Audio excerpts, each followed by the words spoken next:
size on them. Yeah, it's pretty dead. How many you short though?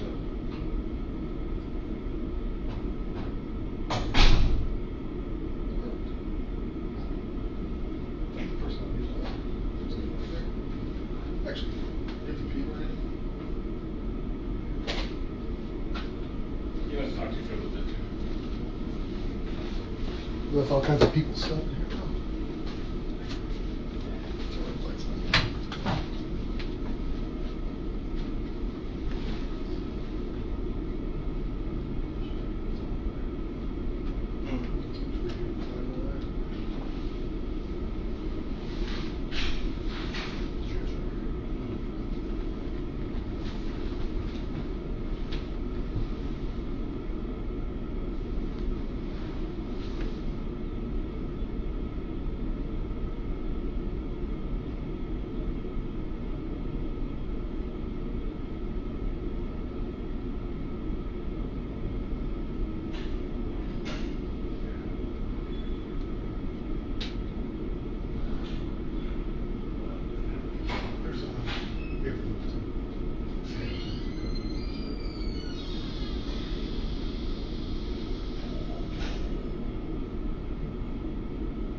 Told me you.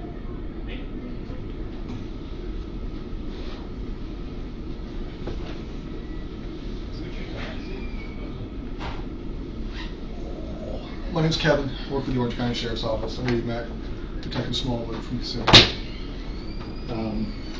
The goal, obviously, Kissimmee Police Department's doing most of this investigation. We're at the Orange County Sheriff's Office. Our people, we have resources out there, obviously doing active. So it's kind of a joint effort. So Detective Smallwood's kind of, we're going to go read through the timeline of everything else. Sunday, Monday, Tuesday, Wednesday, we're going to go from there. All right. You want me to go through the whole timeline? Yeah, we'll start with Sunday. Take me through Sunday. Okay.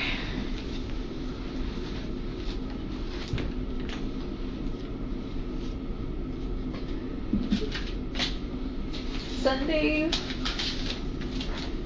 you guys have tissue? Yes, ma'am. Actually, grab some.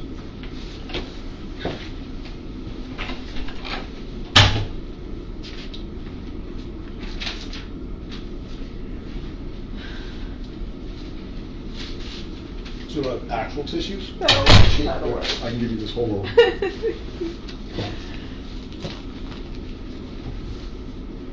So Sunday, birthday party. She spent the whole day at my mom's house. They celebrated with the whole family. I was at work. I just started a new job last week or the week before. Okay. Where's that at? Walt Disney World at Coronado Springs, front desk concierge. Okay. I was finishing up my last day of, no, it wasn't even my last day of training. I was still in the middle of training. Sunday in the middle of training, I couldn't miss to go to her birthday party. So I went to work.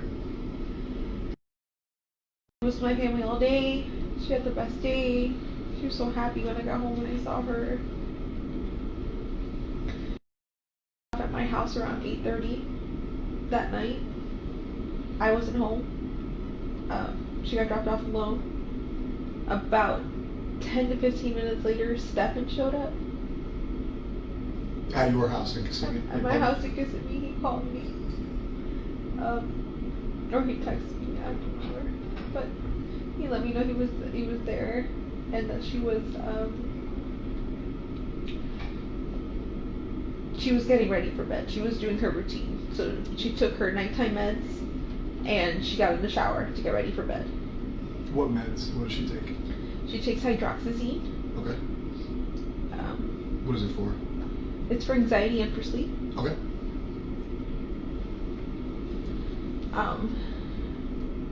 Now, could she take that by herself, or would he have given that to her? I think she took it by herself. She got home and she had already taken it. How do you know that? That's what he told me. That's what he told you. Okay. He was there when you got home? You got home, they were already at the apartment? Okay.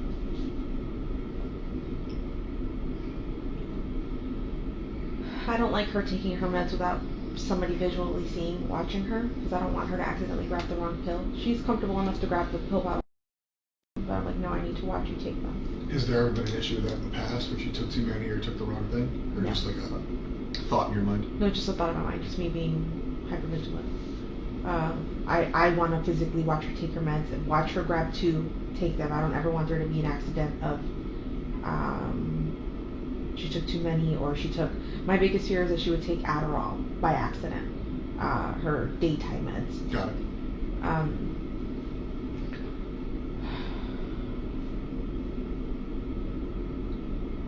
I got home around 10:30.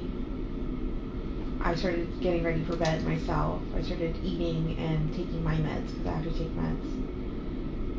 When I went to take my meds, I realized, oh my god, I forgot to take my Saturday night's meds, which is why I felt so weird and so abnormal and not myself Sunday while I was at work. Everyone at work noticed I was acting different and not being myself. Like, I couldn't smile in front of the guests. I felt this wave of depression that I haven't felt in years. It was my bipolar symptoms coming up again that I've been medicating myself for all this time. I realized I forgot to take my meds, and I said, you guys, I need a good night's sleep. I need to take my meds. I sent them to sleep upstairs in the guest bedroom so that I could get a good night's sleep. Suggested that we all sleep together in the same bed together, but not the easiest person to sleep with. She rolls around, she punches, she kicks. We have a king size bed, and she typically sleeps on one side, and she'll end up on my side when we wake up. Okay. So I asked her, I'm like, no, please, I need a good night's sleep. If you guys can go upstairs and let me sleep. I had asked Stefan to take her to school in the morning. We'll go to Sunday. So Sunday you took your meds. What meds, if you don't mind me asking, what meds do you take? And like, how does it put you to sleep deep? Does it help you fall asleep, or does it help regulate you? What kind of happens when you take the meds? So they do all of the above. They make me sleepy. They help me stay asleep, and they help me function. So I'm stable all day. They only work well if I've got a good night's sleep and if I've eaten with them the night before when I take them, or the night I take them. The medication is called Geodon. Generic brand is called Ziprazidone.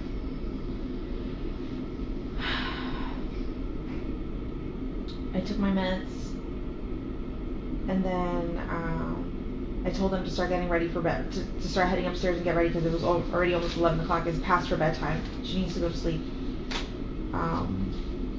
So I sent them upstairs. I think he may have come down at one point to pee before bed, and then he went back upstairs. He uses my restroom because the roommates upstairs don't want to share a restroom with a male. Okay. Yeah, so he uses my restroom.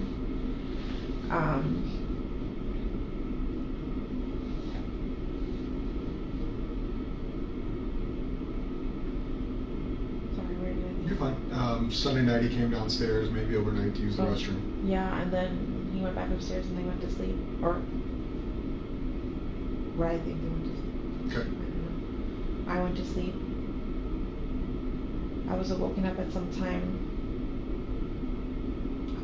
For the longest time, I've been saying he woke me up at 8 o'clock in the morning because I assumed he was taking her to school and getting ready for school. but in reality, I don't know what time he woke me up. The sun was out a little bit. It was still a little dark.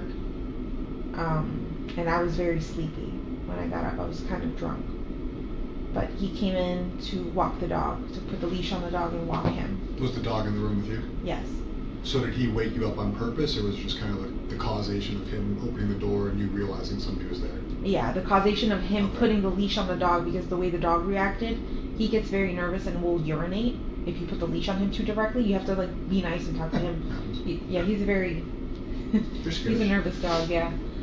So I got up to try to help him, and he said, no, go back to sleep. I'm fine. I got this. And I said, "Are you sure?" He said, "Yeah."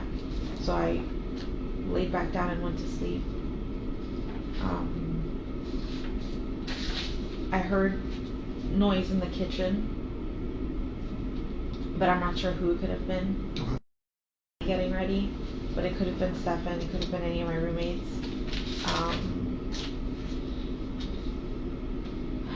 I fell asleep again, and I didn't wake up, I think, until 9 o'clock in the morning. Did you ever leave the bedroom in that time frame? No. So he came in, you were kind of awoken up based on him interacting with the dog, but you stayed in bed, you didn't leave the bedroom. So if you woke up at like 9, so you never... That morning. Monday morning. No. So the last time you would have been Sunday evening? Sunday. Okay.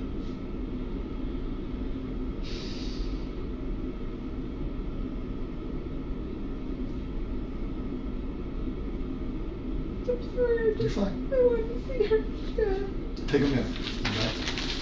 While you take a minute, I was going to ask you earlier, has anybody reached out to you during the time that you've been investigating this to talk about had anything else?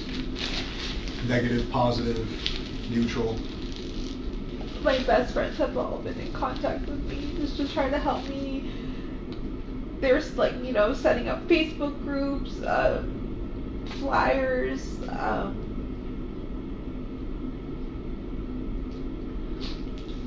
No negative interactions with the public or anything? Nobody's like reached out with tips or accusations or anything like that?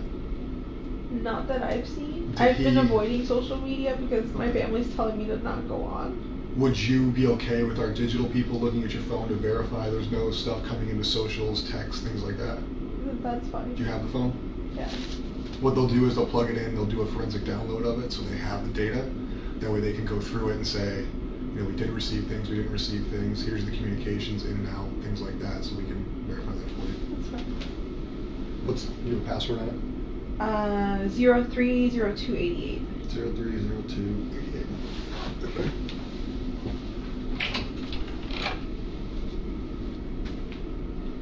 Is that a birthday? My birthday. It's your birthday? Yeah. My birthday's tomorrow. Right. Today's the 1st. I didn't even know.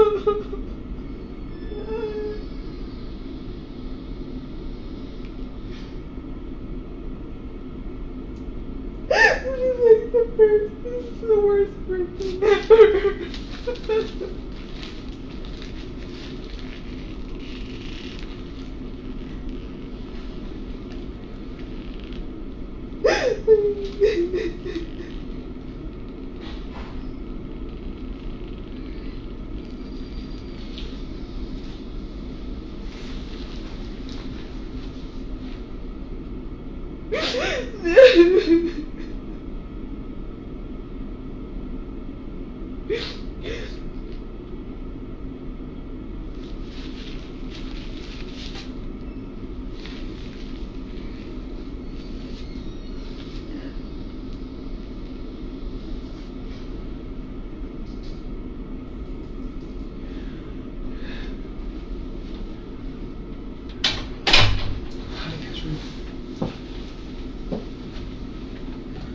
That way they can get that going so we can get it back to you before we're out of here. We don't keep it from you. That was okay. So you said about 9 o'clock on Monday you wake up? Yeah. I wake up. I have a doctor's appointment. I leave sometime between 9:30 and 9:45. And I head over there. It's blood work appointment. The appointment's for 10:15, but they take a while to see me. Where was your appointment at? LabCorp in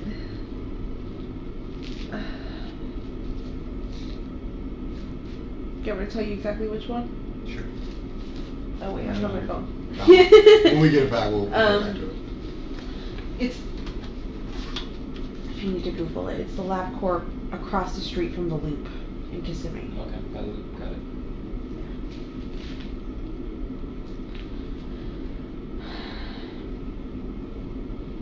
Had my appointment. I finished there sometime between 11:15. Then I headed home. When I got home, Stefan was there. I had talked to him a little bit earlier while I was waiting for my blood work appointment, and he let me know, oh, I'm so sorry, I left my phone at home by accident. School, everything went great. She got up super early, got up really quick. She slept most of the way in the car. I asked her multiple times if she wanted McDonald's, but she said no. Because that was the plan, was that they were going to stop at McDonald's that morning and go get breakfast. Okay. He said that he had gone to the vape shop and they were closed and they didn't open. So he waited there for a while and left, and then said he was going to go back later.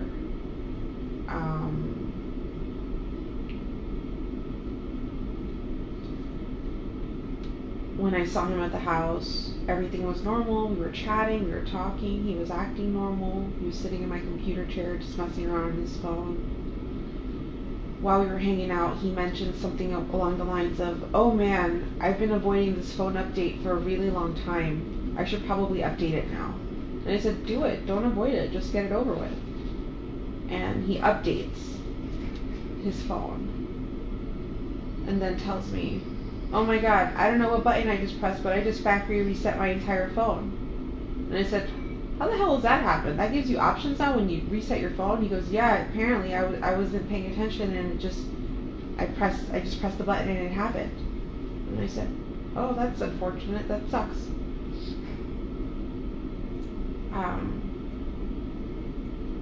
Later on, he tells me he's going to go back out, and I think this is around 12:30, 1 o'clock. Still on Monday? Yes, still Monday. 12:30 in the afternoon, 1 o'clock in the afternoon. He tells me he's going to go back out. He's going to stop at a few gaming shops. And then he'll meet me at the house at 2:30 so we can get together.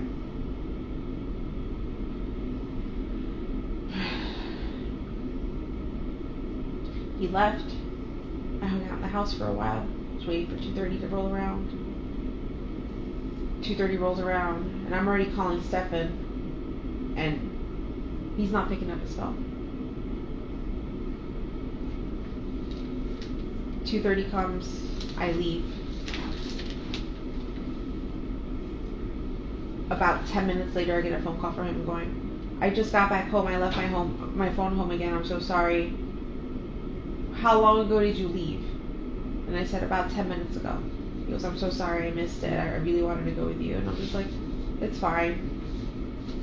I figured he wasn't going to make it because when I looked at the time when he left and said he was going to visit 3 shops, I didn't think he had enough time to visit them. He told me while he was gone that he got a flat tire somewhere on 182. The wheel just shredded and fell apart. So he was changing the tire, and it took him a really long time to do it. He said he hurt his thumb while changing the tire, like the frame or something slipped and something pinched his finger, and he ended up having to yank it out. And he said he hurt his finger. I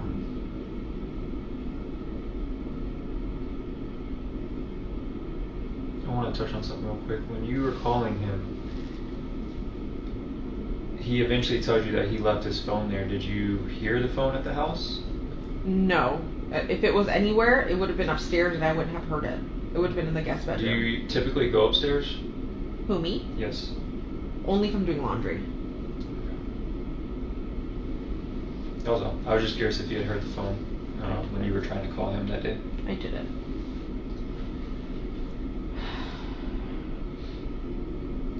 So he tells me all that. I get off the phone with him.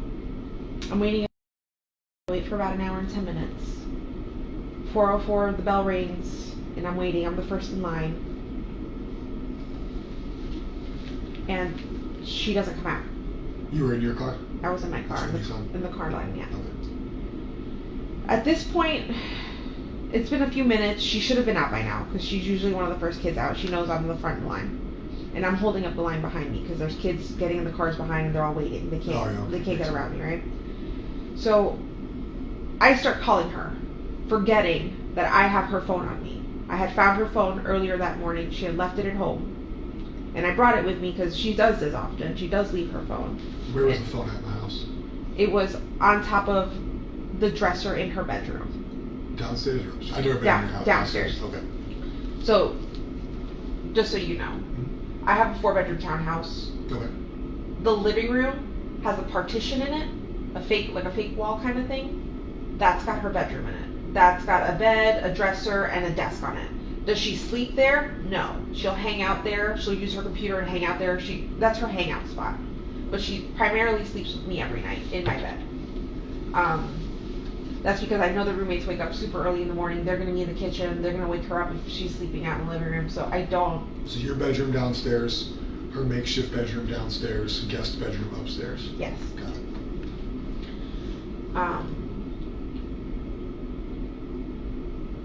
Her phone was on her dresser. When I found it, I was like, oh my god, she's got her phone again. That's great. I brought it with me to the school because I was just gonna yell at her and then just hand it to her so she could have something to do on our way home.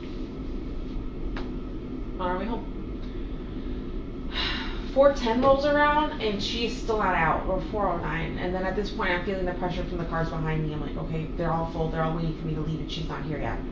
So I take off and I'm thinking, maybe I missed her, maybe I forgot to tell her I was picking her up from school today, because I don't know if she knew that I wasn't working. I don't know if she knew if I was off. So I asked, I don't know if I told her that I was going to get her. So I left thinking maybe she walked, that's pretty close to school. If I can't pick her up at school, that's where I tell her to be. I drove the path she would have walked. I didn't see her. I got to the office. She goes, no, it's a little too early. And I said, okay, let me go drive back down and wait along the path she would walk and just wait. And I parked and I waited.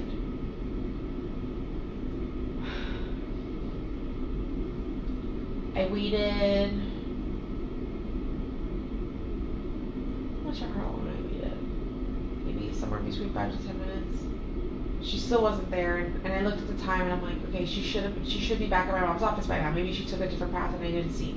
So I went, no, she's still not here. And I'm like, that's really strange. So I call, I don't know if I text her, I call. I think I text her. And I asked, hey, or I called her. I asked,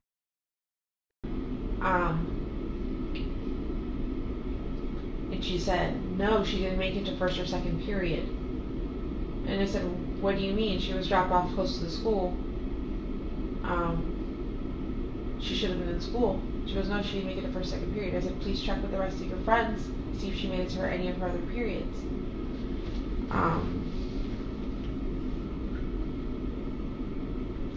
At some point in this, I emailed one of her teachers asking, I actually emailed a few of her teachers and 2 of them responded. One of them said, no, she did not make it to class, and I checked her attendance for the rest of the day. She wasn't in school at all. Like, he sent me a screenshot of like her attendance and it said 0, 0, 0. You still have that on the phone? Yes. Okay. If you need to know what app, I'll tell you what app. It's a special school app. Got it. He said she was missing all day. And at this point, I start to panic and freak out because that can't be the case. She was dropped off. I had to go check her attendance at school. but the office had closed already. The Okay. lights were off. I could see a student sitting in there in the darkness, but I couldn't see any of the administrators or anybody in the office. Lights were off, everything was closed. They wouldn't allow me in.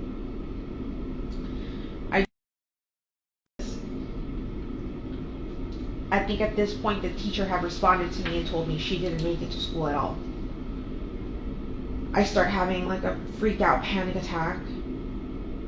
And Are you still just you at this point? Is it you and Stefan? it's me and my sister. And I want to say one of them is Catherine. I start panicking, and I think at this point I call Stefan and I tell him, hey, because she didn't make it. She's absent today. There's no attendance of her at all today. I'm like, right now. And he said, okay, I'll be there. And he came to the office. And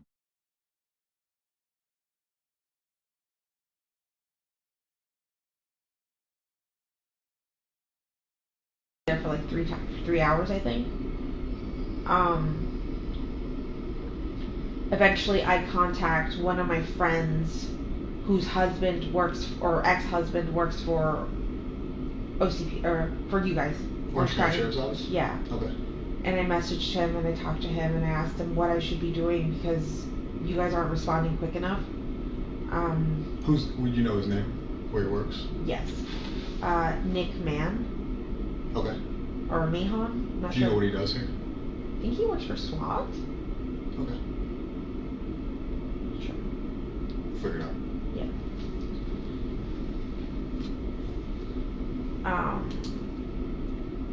He tell you to wait. I can't remember anymore.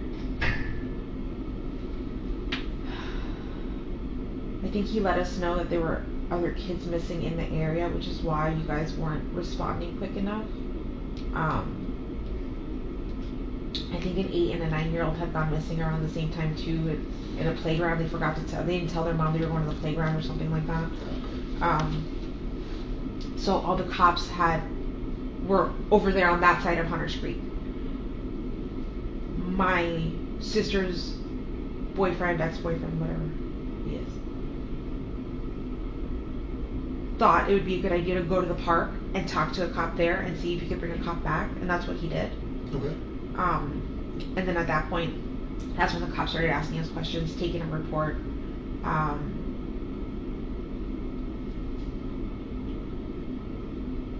Interviewing me. They interviewed Stefan. They asked Stefan to take them back to the location where he dropped them off, and he showed them wherever he dropped her off. They were looking for cameras along the path, and I don't think they found any cameras along the way to see if there was any video recordings. I think. Did Stefan go with them in their patrol cars, or did he drive himself and they followed? How did that work? I think he went with them in the patrol car. Okay.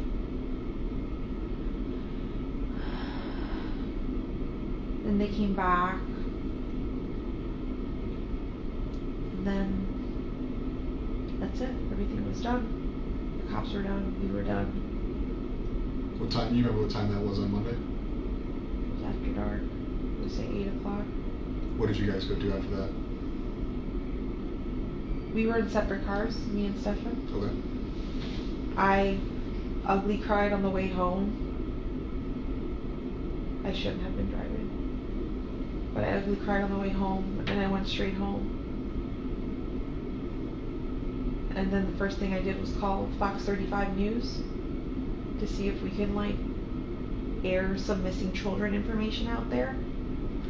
When you say ugly crying, just overly emotional tears, makeup running, or is there what is your meaning of ugly crying? Sobbing where I couldn't see the road, and I shouldn't have been driving, I was swerving. Makes sense. Did Fox 35 come out to your house, or what was their response? They responded the following day. I think we did a Zoom video interview. Did Stefan follow you home? I don't know if he followed me, but he drove home. Yeah.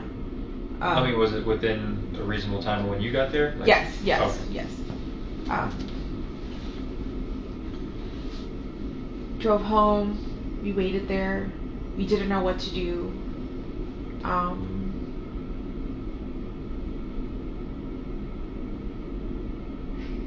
I stayed up late. I think I called Fox 35. What else did I do? I think I had to eventually eat and take my medication. He told me he was going to go out cruising that night to go look for her. And I said, I even questioned that. I asked him, are you sure it's a good idea? You should probably sit tight. Let's just wait to see if she comes home. And he said he was going to take a drive out. I had completely forgotten about him wanting to take the drive, or that he actually did it. And it wasn't confirmed to me until the following day, where agents came to the house and we sat in the car for a good amount of time, and I noticed the chair was adjusted. And I said, did you drive my car? And he said, yeah, remember I said I was going out last night to... That's right, you did say that. Can he tell you where he looked? I think he said up and down 192, and I said, why there? And he's like, I don't know, I'm just looking. I was just trying to look anywhere. And I'm just like, okay. Did he say if he found anything or talked to anybody, or just roamed? Yeah, roamed.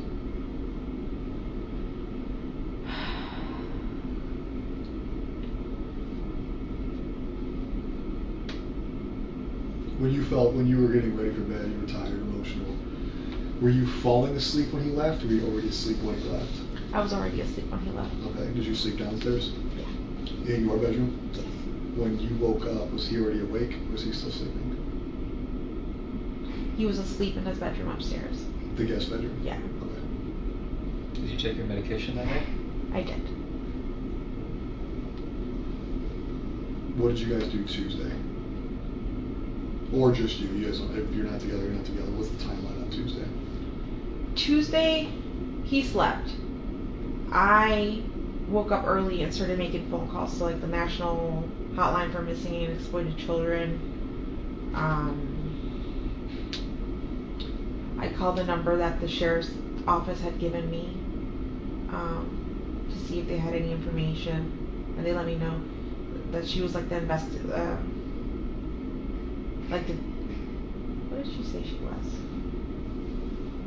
I don't remember what she said her position was, but she had just gotten into the office and was just starting to work on it, so she didn't have anything new for me. Her name was Bonnie Mitchell, I remember that. She asked me to send her some photos. The National Exploited Children's Hotline place asked me for photos as well. I think at this point, I had asked my friends and family to start contacting news outlets to try to get as much attention on this as possible.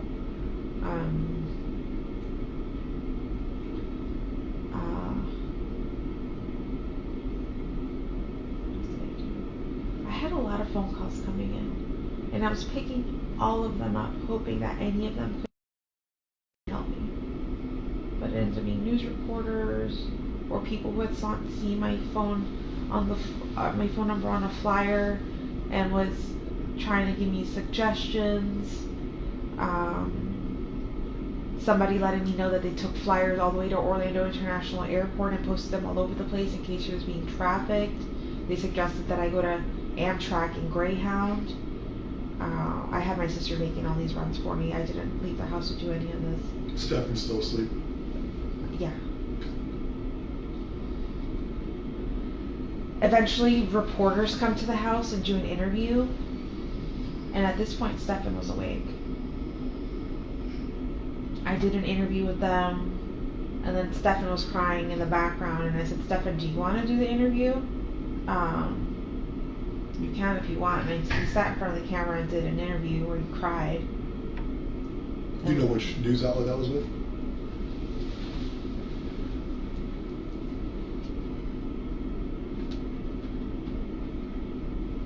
I know there's a video on Fox 35 where With you him guys sitting- appeared to be on like a webcam. Yeah, that was Zoom. He was sitting in the Zoom. background for me. Okay. I know But that you one. had in-person interviews with reporters? Yes. You, I want to say it was Channel 9. okay.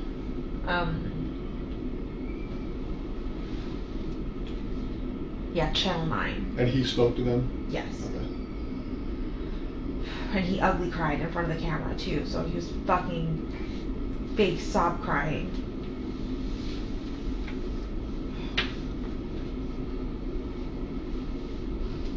Are you saying that now, or do you? I'm saying that now. I didn't Okay. think that at the time. At the time, I thought he was truly heartbroken and not that he had done all this shit to her. Like, I look back at shit now, I'm just like, he was fucking lying. He was fucking faking. What else has he been lying to me about? I know he's like a master liar and manipulator because he's done it to his parents, and he's told me and shown me the lies he's done to his parents. But I don't know why I never thought, not me. The lies are about money, they're about where he's at, what he's doing, like what's he... Yeah, all that. To his parents? Yeah, he's stolen money from his parents. They used to have a few $1,000s hidden in like a closet for emergency fund kind of thing. And during COVID, he stole, like, he wanted RC cars. See, if he wants something, he's gonna get it. No matter what. So, he wanted RC vehicles, the remote control cars. Fancy ones. They were a few $100s. And I'm poor. I know I can't afford it. And he's showing up at home with these things. And I asked him, where are you getting the money from? Because we don't have this money. He goes, oh, my dad. And I said, your dad gave you money? He goes, no, I took some from his closet. And I was like they have an emergency stash? And he's like, yeah. And I'm like, he's gonna notice money's missing.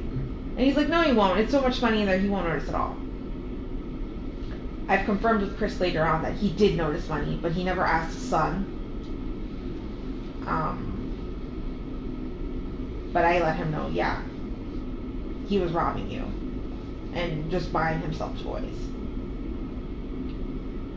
He's also lied. Most recently, he lied to his parents about where he would be. He told them he would be at his friend's house playing video or board games or something like that, but in reality, he came all the way to Kissimmee to hang out with us. Okay. But you guys were together Wednesday?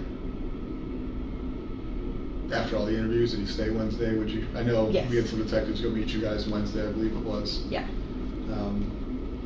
Were you guys in the house together until the detectives came? Yes. What kind of happened after the detectives came?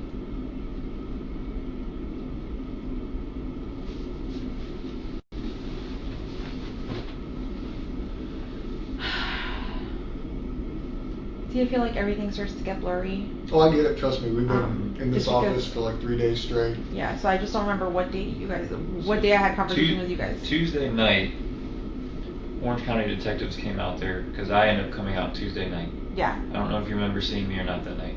Okay. That was the first night we were at the apartment into the nighttime. Yeah, is that when you guys shut down the house for forensics? Yes. Okay. So Tell us about that. Okay.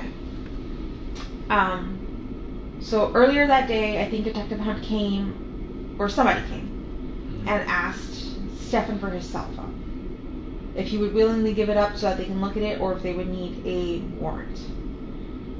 And I remember him saying, should I have asked a warrant? Should I have... And I'm like, no, if you've got nothing to hide, give him your fucking phone. And I think we hung out in the house for a little bit, and then when you guys came in the evening, and you guys told us to wait outside, and we waited in my car, he started getting very anxious and very panicky, going, I want my phone back. I want my phone back. And I said, listen, at this point, it's their phone. It's theirs for fucking ever. I don't give a shit. We will buy you a new phone. It doesn't matter anymore. Whatever they need, they need. Like, let them look at it. And he's like, I just want my phone back. And I'm just like, are you trying to make yourself more suspicious? Because, like, if you were to go demand your phone back right now, that would look suspicious as fuck. Like, what are you doing? I'm thinking he's just getting impatient because he's bored and wants to play on his phone. And at one point, he takes my phone to start playing with it. I give it up, and I said, here, play on my phone. have fun, because I think from my phone he was trying to log into his emails, but he couldn't, because you needed like 2-factor authentication from your own phone. And I'm just like, what are you trying to look at? And he's like, oh, my shipments, my packages. He's addicted to buying shit. That's another thing.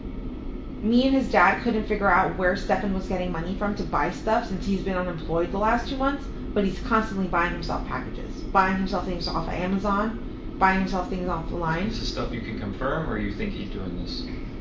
What? Buying packages. I can confirm because I am linked to his Amazon account. Okay. And his parents can confirm whatever UPS packages or whatever he's getting at home. But I'm linked to his Amazon account. If you guys have my phone, you'll see whatever shipment. I think most recently I did like birthday party. If you see birthday party stuff, that was me. But everything else, him. He's constantly buying stuff, and he doesn't have money. He keeps saying he's got money in his savings, but me and his dad call bullshit, because he hasn't had. When he lived with us, he was struggling. His dad was helping him pay his bills, paying his rent, paying his gas, paying his insurance. Stefan was helping us, supporting us by buying food and all that stuff. But I don't know what he did with the rest of his money, and I don't know where he's getting money from now. Okay. You were telling us that he was trying to log into his emails. So he's trying to log into his emails on his phone, and I said, 2-factor authentication, you can't do anything. You're just gonna have to wait till you get your phone back.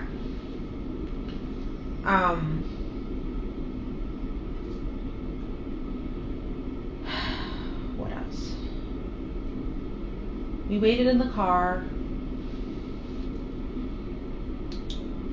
I think at this point, when I noticed that forensics was locking down the house and you guys said we couldn't come back, I told him to call his dad, because I had a feeling y'all knew something, and it was going to come down on him. And I'm just like, they're focusing on the wrong person. They have the wrong person. In my head, I'm convinced you guys are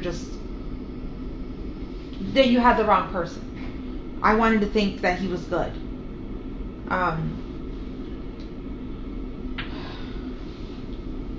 Before we get ahead of that, what is the conversation like between you two when you're in the car?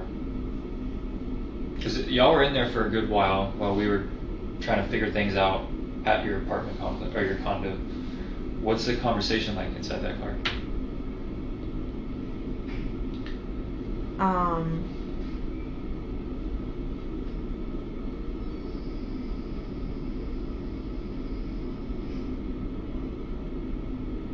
trying to think back to what exactly we were talking about. I know I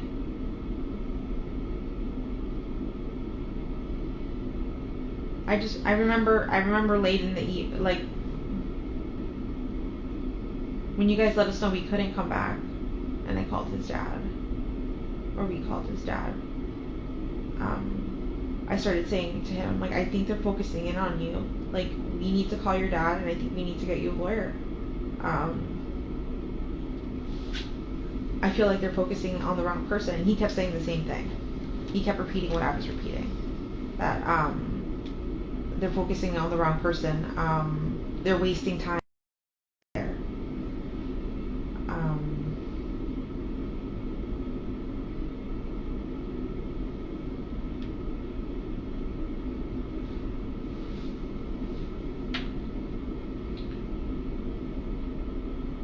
How did he feel when you said he needs a lawyer? He didn't believe me. Like, when I told him, like, don't you see forensics is closing down the house? They fucking know something, or there's something, like, they know something. Something's happening. They wouldn't be locking down the house this way if they didn't have suspicions of something. But I wasn't thinking, I don't know why I wasn't thinking him. Like, I was just like, no, they've got the wrong guy.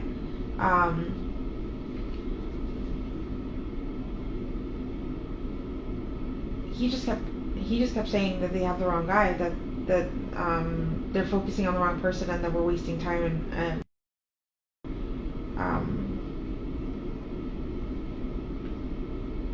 we call his dad.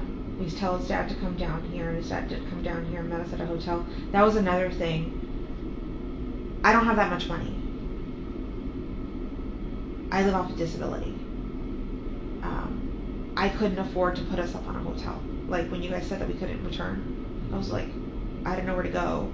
I was trying to think if any family member would have a spare room or anything like that, and not that could take the three of us. When I say three of us, I mean him and the dog.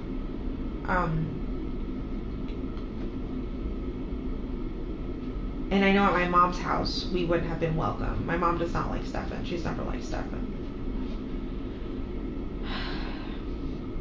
So I knew that our only option was to go to a hotel, but I couldn't afford it. So we called Chris, and Chris met us at a hotel by Disney, Okay.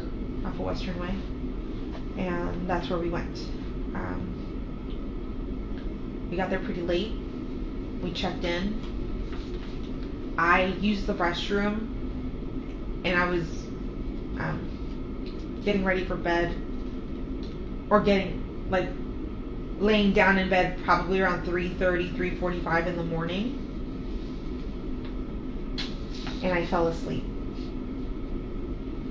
Stefan was already asleep at this point.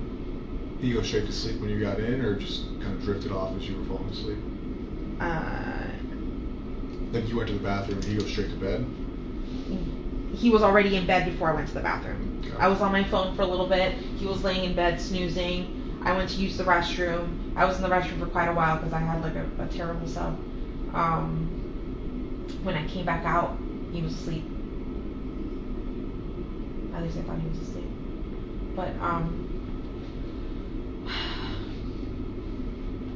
His dad stayed with you guys? not in the hotel room. He stayed in a different room on the same floor. Okay. The following morning, I wake up, I think around 9 o'clock in the morning, and Stefan's not there. And I remember thinking,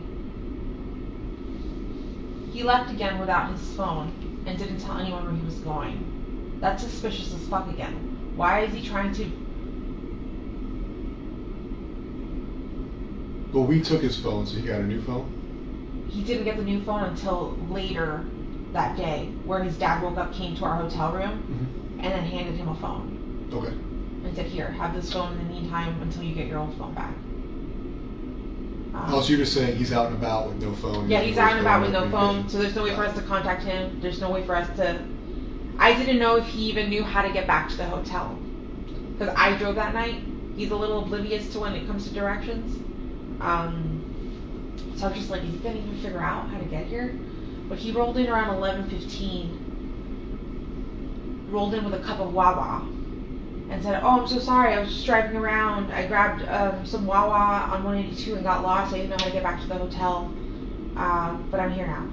And I'm just like, detectives are about to show up. What the fuck would have happened if they showed up and you weren't here? Like, you would have been a fugitive. Like, what are you doing? And he was just apologetic about not telling anyone where he went. But you know, I mean, he had a Wawa cup and he said he was up at 192. Yeah, but in reality, I know that he truly took my car in the middle of the night to Northport, Florida, and I was down there for an hour and came back. I didn't suspect that at all. Okay. I literally thought, I'm like, oh, this man, we were right next to like a a Target. So I'm thinking, oh, he's probably like stress shopping, just looking at stuff. He likes to browse. I was like, maybe he's in there somewhere. But I didn't have a car. I couldn't go out looking, right? And also, detectives were coming, so I didn't want to leave. Detectives eventually show up.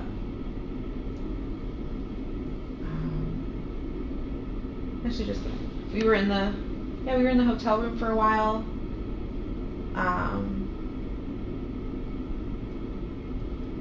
He went back to sleep and slept.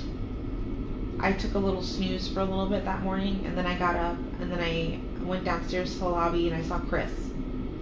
And Chris asked if I wanted some lunch, so we went to the hotel bar and ate some lunch. We brought up some lunch back for Stefan. Told him to eat a little bit. When he woke up, he took like 2 bites.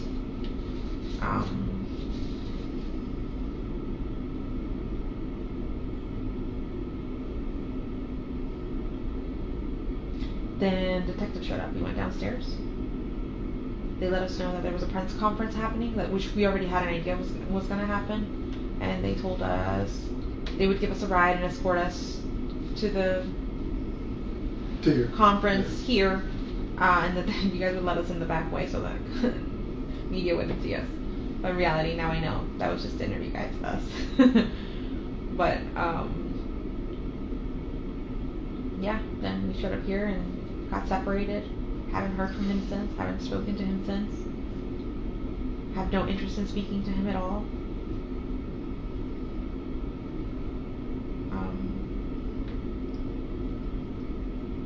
Yeah, that was it. Then we got interviewed. What have you done since?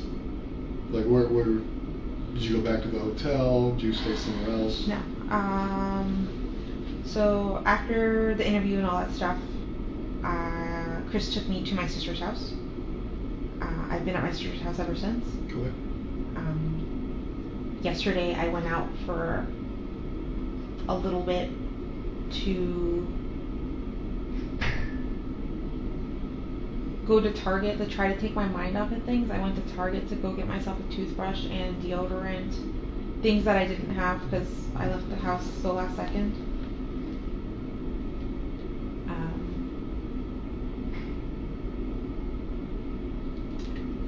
I also went to my ex-husband's wife's mom's house. It's complicated, but we're all friends. So? Yeah. And they consoled me. They just kept me company.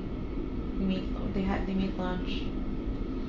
Then I went back to my sister's house, and I've just been pretty much there ever since now.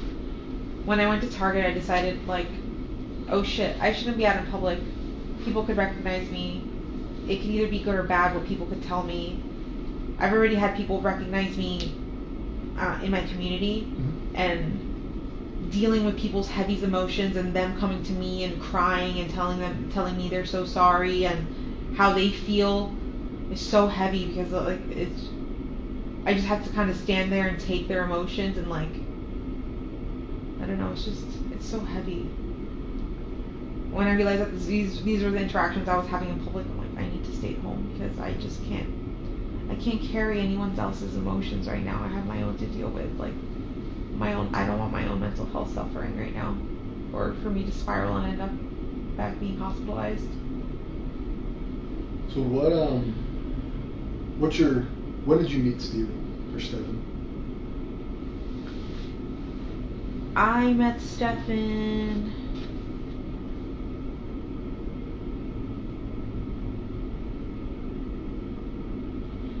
in 2017. We both worked for Eco Homes, a real estate company. I did appointments, and he worked in the office doing, like, warranty work. We met as coworkers. We became really good friends. We were best friends for like a year. And then eventually I asked him if he wanted to hook up, and he said sure.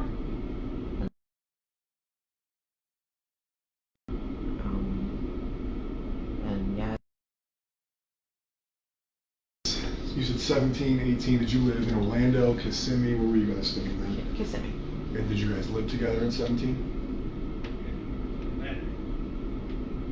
He technically lived at his parents' house, but he was staying at my house all the time. Okay. Same house you're in now or a different house? Wait, I take it back. In 2017, he wasn't staying over my house. It started in 2018 when we started hooking up, and he started sleeping over my house. Okay. And what was your next question? Was that in the current Yes. house you live in now? Yes. Okay. How long have you lived in that house?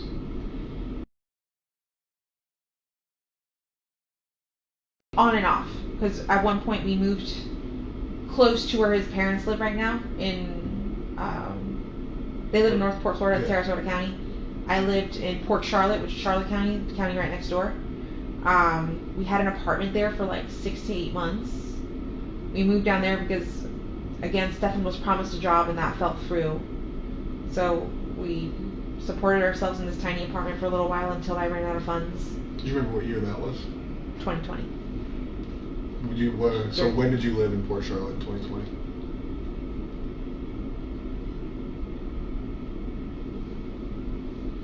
I don't remember what month I moved in, but I remember moving out in November. Of 2020. Yeah. Okay. So it was some.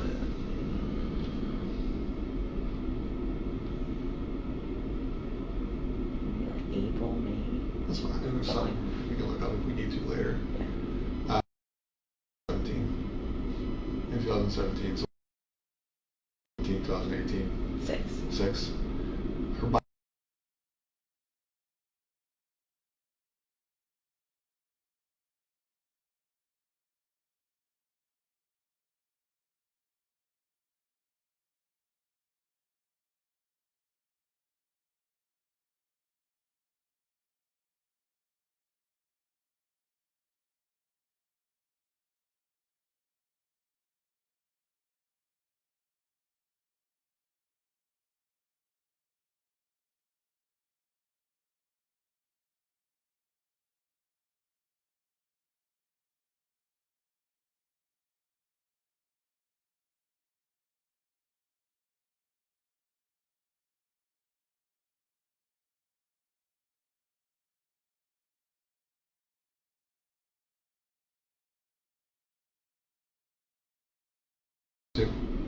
At the same time, no. But Okay. I've had ex-husbands and ex-boyfriends live in that same house before. Got it.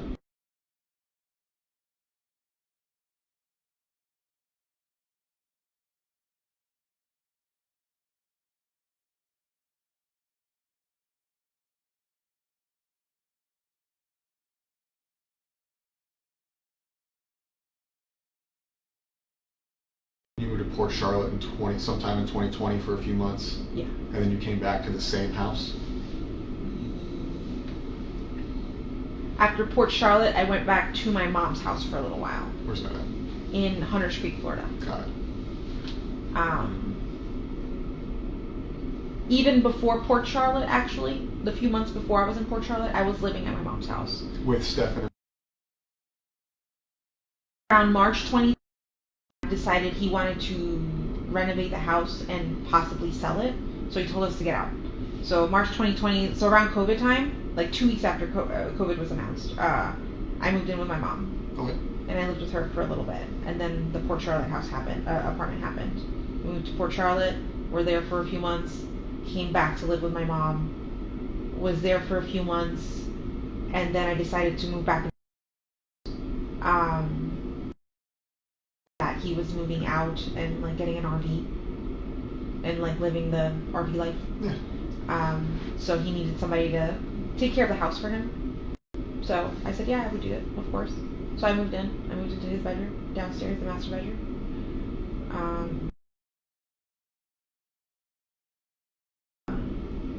Eventually, Stefan did come.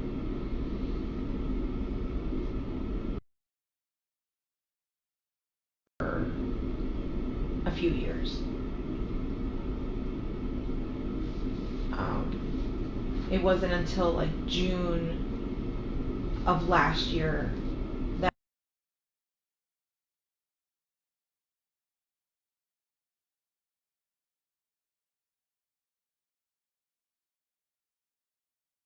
I can go upstairs to the guest bedroom upstairs because I just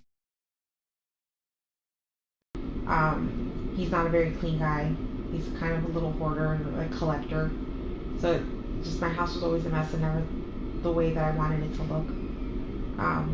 Or the clutter just gave me anxiety. So I asked him to move upstairs and he did. And he lived upstairs until until December of last year.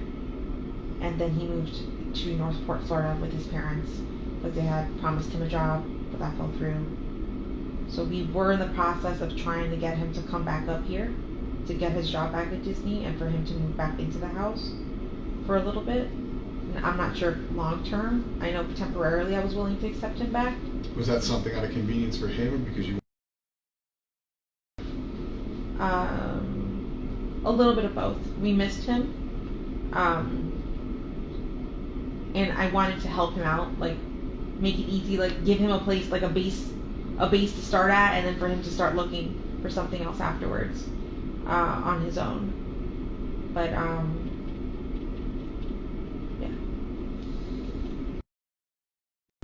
you obviously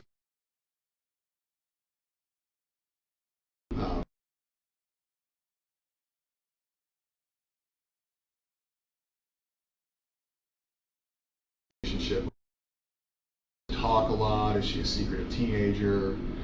What is like your kind of day to day with her?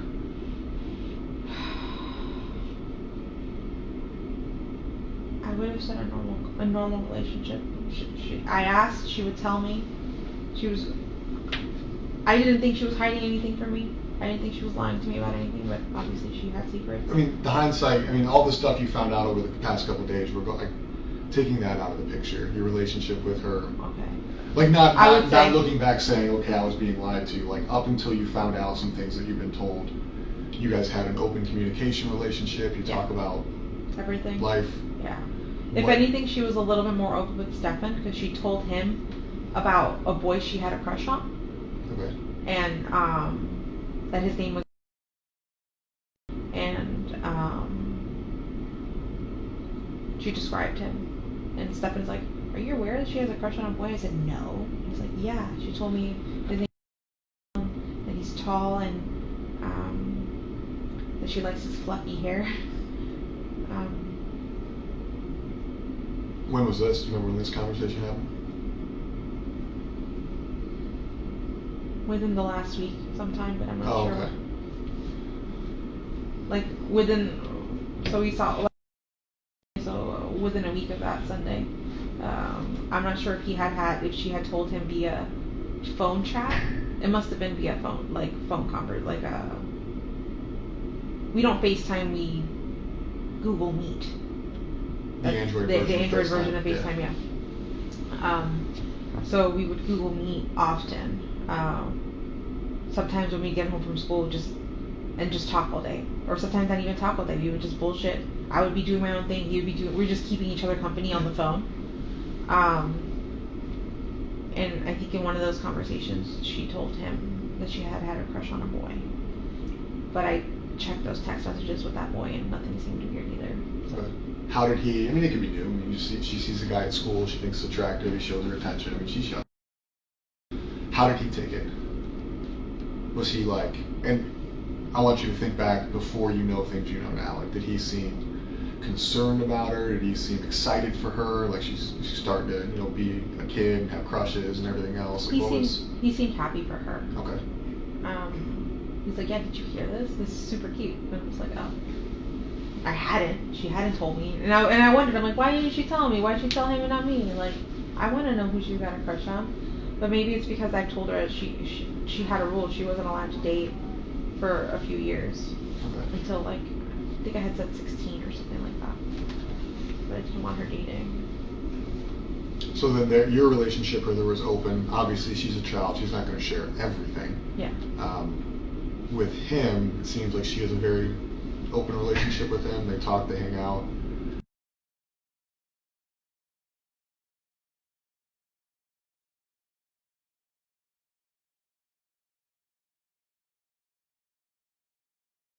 So it'd be okay with you if they went out and did things together outside if you were at work or something?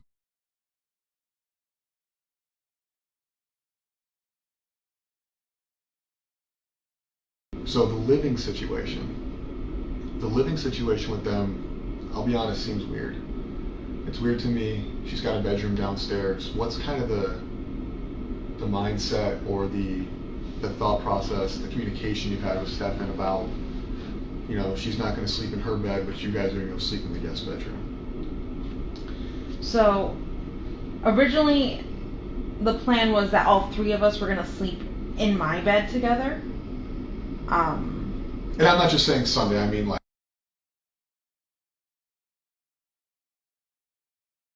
Oh, okay. In the past, too. So, I had a rule. She wasn't allowed to sleep in his bedroom at all. Like, no sleepovers, no nothing. For a very long time. For years.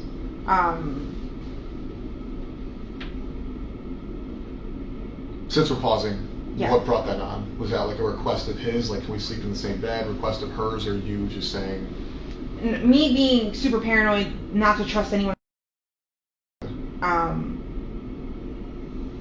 for the longest life, even though he treated her well, I still looked at him on, like side-eye, like making sure, like, is that normal? Is this okay? That looks normal. Okay. I wanted to make sure that nothing was happening and that I was missing something, but I was. But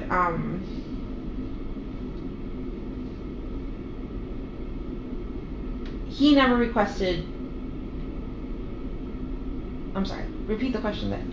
So I guess when you said like you had a rule, like obviously we know now they've slept in the same bedroom together and everything else.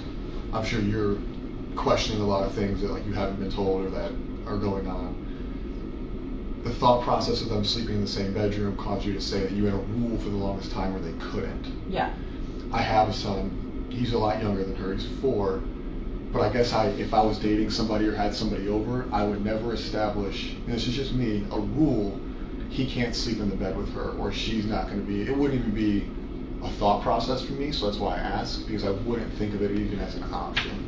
Yeah. So when you say you had a rule, I guess I'm asking what prompted the rule. Sleepovers before.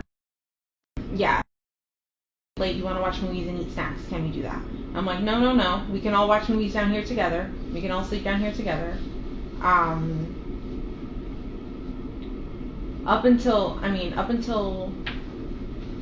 June, together all the time. So we were always. She would sleep in the middle. I would sleep on this side. He would sleep on the other side. It wasn't until June that he got his own bedroom and I sent him upstairs. That's where the requests for sleepovers started. Okay. And I kept telling her no. I'm not comfortable with that. But eventually, at some point, like we really want to watch. I forgot what movie it was. They really wanted to watch something, and I was really tired. And I said, okay, fine. Go ahead, but this can't happen often. And yeah, I allowed her to go upstairs and sleep with him. But honestly, I think I can count on one hand how many times that's happened, and it hasn't been many times that I've allowed her to have a supper party with him, to be alone in a bed with him. I'm usually around all the time. Up until 2 weeks ago, I was pretty much at home all the time living on disability. If I wasn't at home, just, I was substitute teaching, but I was substitute teaching primarily at her school or at the school close by, but I'd make sure I'd get out around the same time and I'd get out in time to pick her up and take her. So she was with me pretty much all the time if she wasn't at school. So yeah, after. When he's not there, where does she sleep? With me. She never sleeps in her room? No, always Okay. with me. Quickly, do you know, and you may hate the question, but do you have any idea?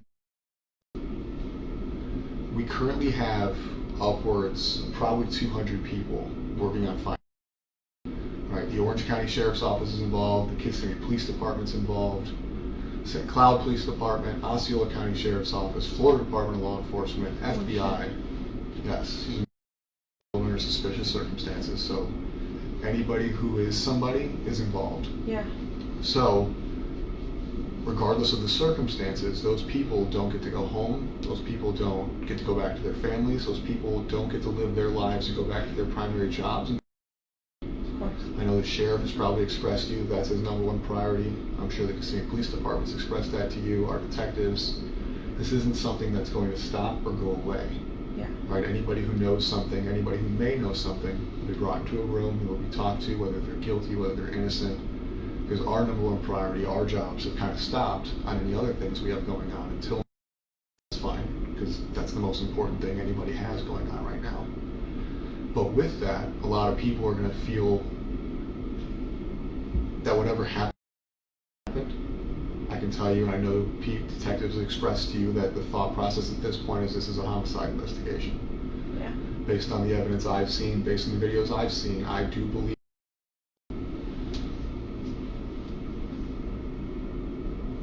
with that being said, and the reason I tell you that, not to be an asshole, is because the thought process with us leads it in a different investigation, a different way. Meaning, whatever has already happened, right? We cannot change what happened most likely on Monday. We cannot change the fact that I believe Stefan killed her, right? All we can do now is find her as quickly as possible.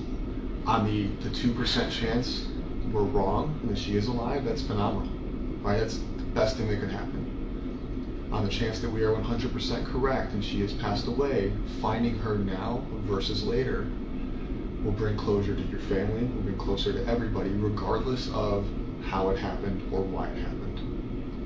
Meaning, if you have an inclination, if you know where she's at, if his father knows, that doesn't mean those people get held accountable for what he did. It doesn't mean those people get held accountable for knowing what he did. It means we close out the investigation. You know what I mean? So a lot of times we go into rooms like this and we ask people questions. We say, hey, do you know what happened? Do you know what happened? And there's this fear of what happened already happened. I can't change that, so I'm not going to insert myself with knowledge because it's going to make me look bad. Regardless, at this point, I murdered her, right? He victimized her. He ruined her entire life from childhood until now. I think that there's probably some sense of guilt. And my fear is that sense of guilt is causing you to not want to assist in the location of her, not because you're a bad person, but because there's that sense of guilt that what was happening under your roof, and now, by her being found, brings that all to your plate, and it doesn't. Oh no. If I knew anything, I would so tell you. I want to even if she's dead, because you guys tell me your suspicions, but I'm not going to believe it until I have her body. So there are things, and the reason I say these things, and again, I'm not trying to be an asshole, but the reason I say these things is there's been a lot of things you've said, and a lot of things I've kind of researched between the Fox 35 story, between your initial statement to the police. A lot of things have changed. The initial statement to the police was you watched her get dressed, you watched her leave, you knew exactly what she was wearing. Can I tell you Absolutely. my thought process on Yes, that, ma'am. or where I came from with that? I was handed this form, and I'm like, where do I start? What do I write? And somebody said, tell them what you saw. And so I started with I saw. And then I wrote out what I wrote out. But it wasn't until later I was like, wait, I didn't see her. I assumed that I saw her. I assumed that I heard her. But I didn't. In reality, I didn't see her. I only saw him. And I heard something in the kitchen, but I don't know who that was. Which we've talked about today. But I guess there's other concerns. Right? Mm-hmm. You are nervous. The police have showed you their hand. They said, Stefan, we want your phone. Stefan, we want to talk to you. We are going to lock down your residence. You can't go back inside. Me? I don't care if it's the love of my life sitting next to me. I don't care if it's maternal grandma. If the police come and take my mom's phone and my son's disappearance, I'm not going to offer my mom a lawyer. That's nuts to me. That to me shows you prioritizing Stefan. Because at that point, you became more worried about him being falsely accused than any. Does that make sense what I'm saying? Whether or not that's what you felt, does that make sense? Mm-hmm. People having lawyers is their constitutional right. That is a thing that everybody is afforded. But for somebody who's going through what you are going through, to offer him a lawyer leads me to believe that there may have been a conversation, there may have been knowledge, or there may have been some inclination that you had, whether it be his involvement, her location, or something to where in your mind there's guilt. I promise you, because you offering him a lawyer is very weird. I know. That was still me under the assumption that I think at one point you guys interviewed me, and when you guys showed me the picture of her, I believed the sexual stuff, but I didn't want to believe that he had done anything evil to her. I'm like, no, what if he did this stuff fine, but what if she's still missing out there? What if somebody took her? I still wanted to believe I believed him. I believed his whole story. So I was just like, I kept repeating that part. I'm just like, what if she did get dropped off? What if she got abducted? What if she's missing? But that was me assuming that you guys had the wrong guy. I wanted to think he was a good guy still, but clearly he's not. After everything you guys have told me and have shown me, I know he's the worst person on this face of the earth. You know right that now. now. We know he's a piece of shit now. You know. But you didn't know that then. I didn't. Then you offered a guy who the police suspected of kidnapping, abducting, assisting the disappearance. Offered him a lawyer. And then we don't have to roundtable that. You went back to what you just said is the sex stuff is fine. It's not fine. Hold on. I know every relationship is different, and I know everybody's family is different. I won't ask, but going back on, has he expressed interest in? I'll use the word weird. I'm not going to shame anybody for what they like. Different sexual pleasures, different sexual experiences, different kinks that involve things you weren't comfortable with. The only thing he's ever expressed to me was like anal. Okay. He had an anal kink and like butts. Okay. But that was something I was never comfortable with or doing, and I let him know that like that's not something. It's fine. You guys slept in the same bed together. Stephen was a big portion of your life at one point. Stefan was a big portion of your life at one point. And this is not me coming at you as a person or a bad person, because shit happens in the past. In the past, the past. We can't change the past. Has he ever expressed to you anything? Never. Has he ever made statements about made you feel different? No. Okay. When you guys slept in the same bed together, in the middle, did you ever wake up and find them cuddling? Did you ever wake up and find them closer than you thought they should be? They would snuggle, yeah. Okay. But we all snuggle. I didn't think that was abnormal. So if you guys are sleeping in the same bed and she's in the center, you've woken up and they're snuggling. They're under the same blanket. They're not under the same blanket. No. But just like she's got her own blanket. Spooning for what? What is snuggling to you? Because to me, snuggling, spooning, big spoon, little spoon. He would lay down like this, and she would be right here in the nook. Okay. How do you guys sleep? Do you guys sleep clothed, unclothed? I sleep clothed. Yeah. Shirt, pants, pajama sets. Yes. Everybody. I sleep in like my everyday clothes. Okay. On pajamas or baggy t-shirts and shorts. Okay. And Stefan would sleep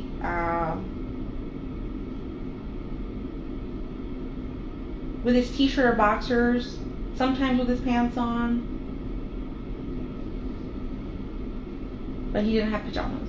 Okay, so they would snuggle, sometimes him being in his boxers. You would wake up and she'd be in the nook of his arm, or essentially in a cuddling position. And you never found that weird? No. Okay. Again, you and I may find things different. Why? And I don't want you to look back on it, because now you know you victimized her for a long time, right? Under your roof. With you home, most likely, because you said you're always home. You just got this job. You've been living off disability. I know the Kissimmee Police Department has showed you pictures. I know they've verbally explained to you some pictures. I can tell you that today, we are still downloading his Google Drives. We are still going through his social medias, his cloud-based servers, and everything else. And we can now piece back her victimization in your house under your care to 2020. I believe we've gone as far back as in when she...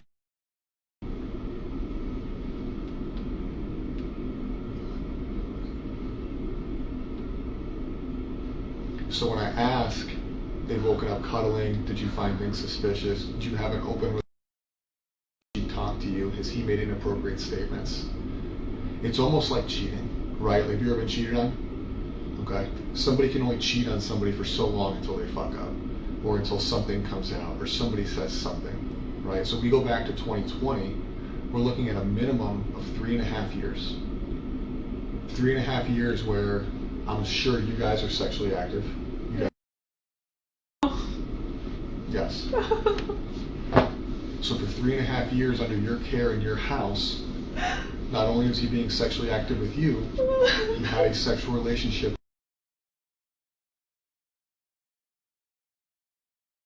Oh God.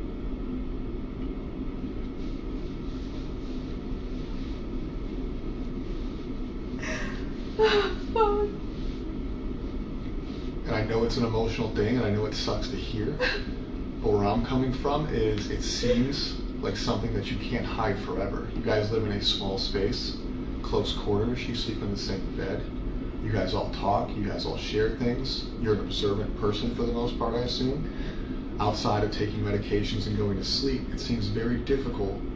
A lot of grown-ass adults can't hide an affair with somebody who doesn't live with them, Yeah. let alone somebody who does live with them.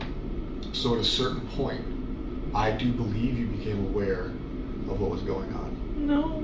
And when I say that, it doesn't mean you're in trouble. It doesn't change. I know, but But I do believe that a reasonable person, and I consider you a reasonable person, right? Do you think you're a reasonable person? yes. Would be aware that under her roof, sexual relation. I had no idea. The videos, the text messages, the images, they're all documented forever. This has been an ongoing thing. And at her age, I think she probably thought they were in a relationship. She probably thought they were in love because he her male attention, right? She just started liking boys, right? She just got a crush. Up until then, her crush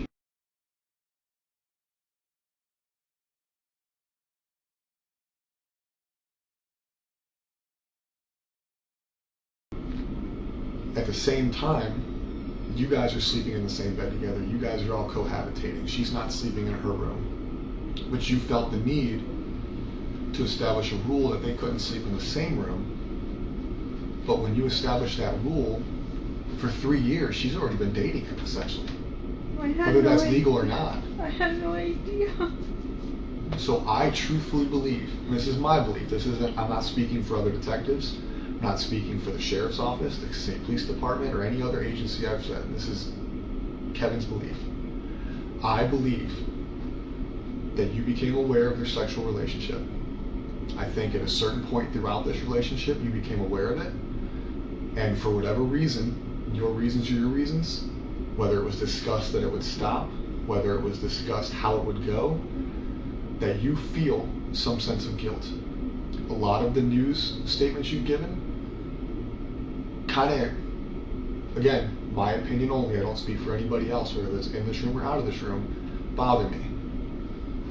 It seems like some of your emotion, up until this room, I think some of the emotion in this room is sincere.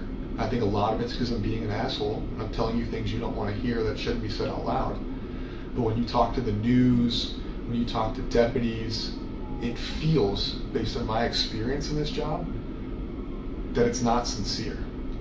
I feel like some of your sadness is not real sadness. I feel like when you gave the interview with Fox 35, it was not sincere. Looking at that video one time, I didn't feel like your cries were sincere. And I'm not saying that because you're a bad person. I feel like sometimes people struggle to show real emotion when they're aware of what the truth is. So it has to be fake. This is demise for the past, let's say, 5 years, right? But her going missing, her disappearance, if you have knowledge of how it happened, where it happened, an inclination, that emotion's not going to feel sincere because you're already aware of what happened. I would. It's almost becomes If a I lie knew, at that point. if I knew anything, I promise you, I would tell you. Like, I am willing to take a lie detector test, whatever the fuck you want, but I don't know anything. He's never mentioned anything. I've never seen any signs. I tried watching her like a hawk. I thought I was doing a good job, but I wasn't. I was oblivious to everything. 4 years. Minimum.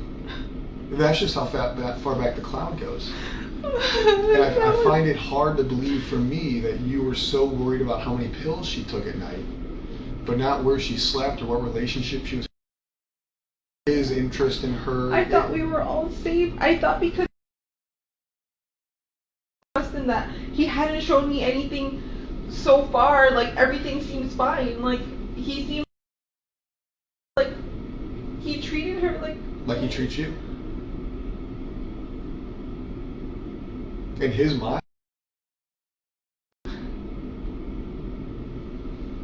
so fucking disgusting.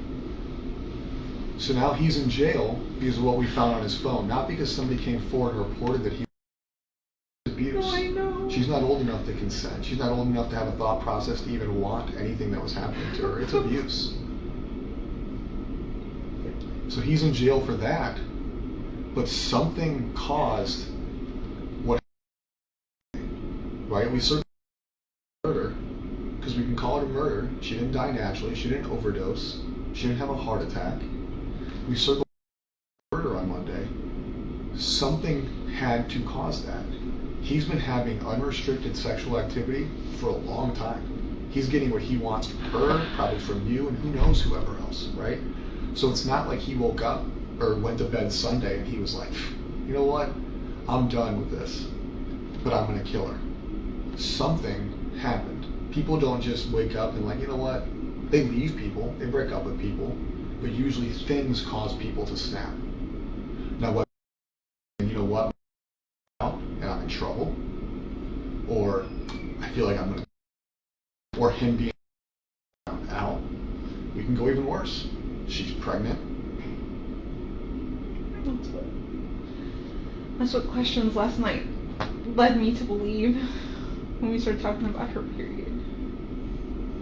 I was told that her and her friend, and granted, I'm male, never had a period, but that somebody found it weird that they were no longer on the same cycle. Could be different because she's a teenage girl. Could be that she missed her period. Have you ever found a pregnancy test at home that wasn't yours? I have 2 underneath the bathroom sink, but I haven't seen if they're still there or not. Okay. But you haven't seen any used ones in the trash? No. Their relationship hasn't changed? No. Okay. So what do you think happened Sunday? Other than him killing her, what do you think made him snap?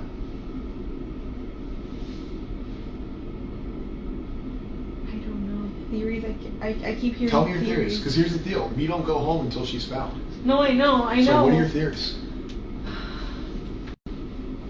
What I've heard is, what if she upset him and threatened to tell me and say that she was going to tell me, and he needed to shut that down. That's the only thing. What do you think?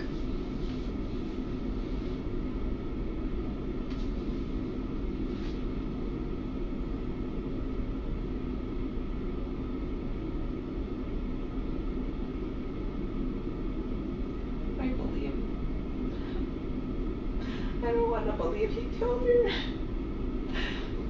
But from what you guys are telling me, he must have killed her Sunday night and snuck her body out in the morning.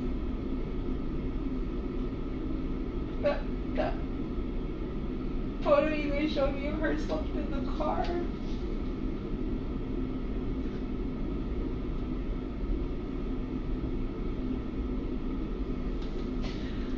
You don't want to believe he killed her.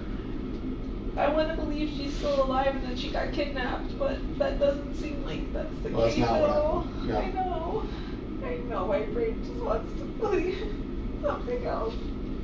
I just want to believe she's still alive and she's out there.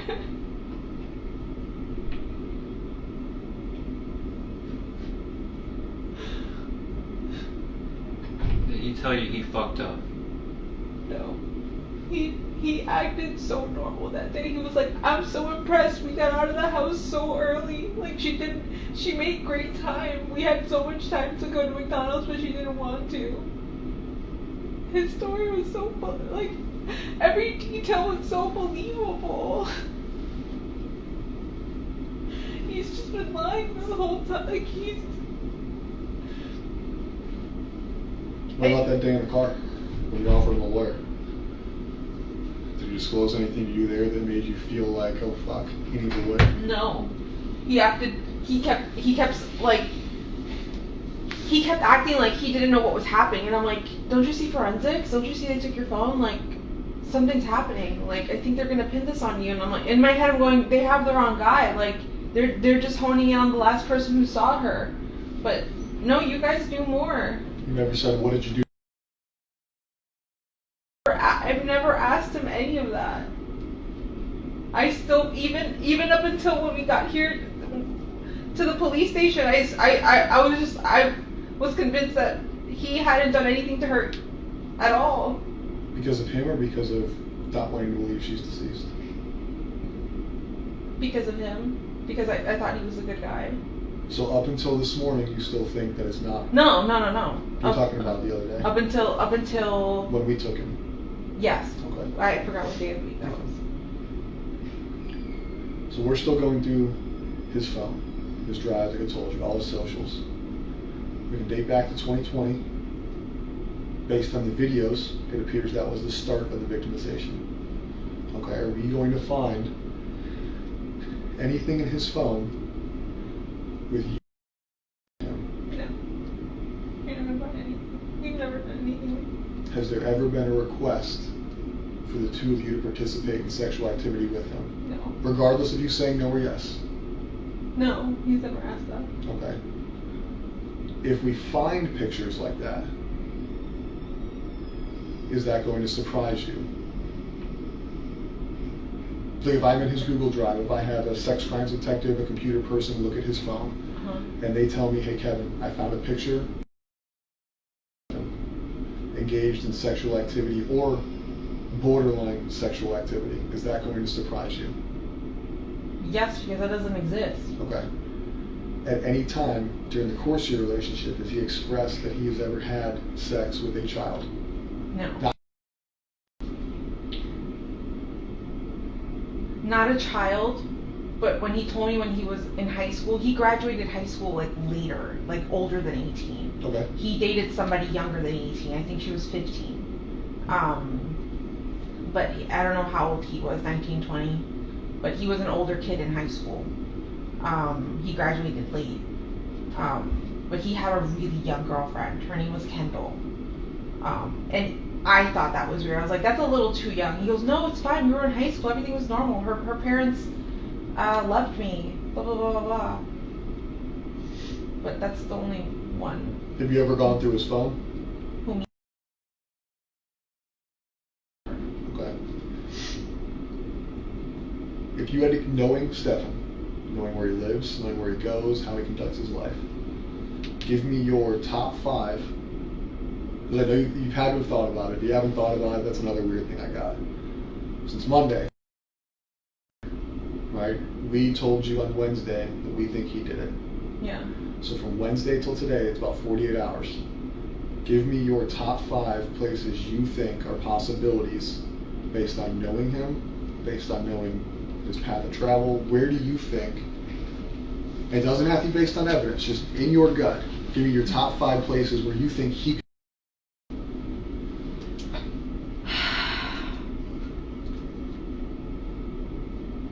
In this area. Doesn't have to be this area. No, I know. Anywhere you want. I'm saying in this area, I have no idea. Orlando, Kissimmee, no idea where he could have taken her. But his trip to Northport is weird as fuck. I feel like in Northport he knows more people. He has more friends. There could be a place and somewhere there he could have stashed her. You guys said he went into a storage unit. That would be another place to look. But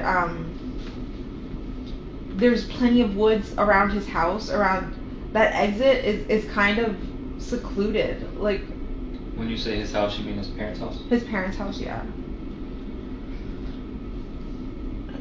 You've been there? Have you seen the property? Yeah, I've been there before. Do they have land? Or is it in like a neighborhood? So, it's not a neighborhood because they don't have HOA. You just buy the plot of land and build it. They don't have many neighbors. Okay. Or last I saw, I think there was a neighbor building right next door, but I don't know if they're done yet.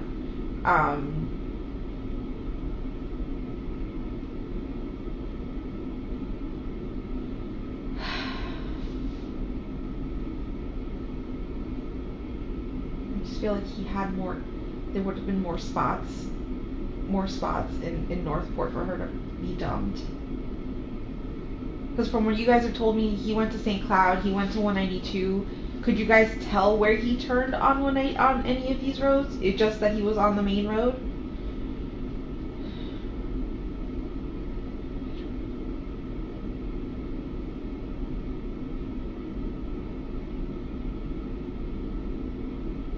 I didn't think he ever even knew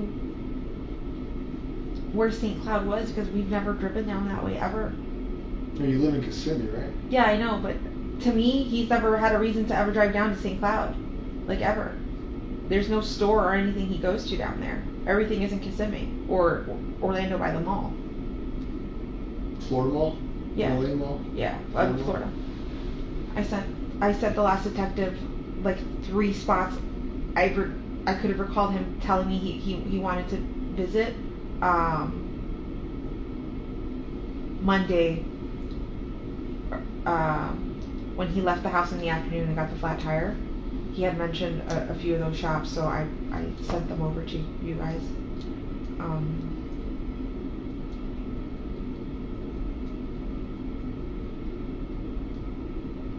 But there's honestly nowhere I can think of. We've never gone to. The only wooded area that we've ever gone together would be Shingle Creek Regional Park, where the Pioneer Village is. Okay. That whole trail there, we had scooters, and he had an electric skateboard kind of thing. We would all cruise the creek, explore. We've taken a canoe up that creek before. Then the Kissimmee Trail. There's a trail that runs right behind my house starts right behind my house and goes all the way to that bridge on John Young Parkway that says Kissimmee on it. That whole trail, we've done that as well.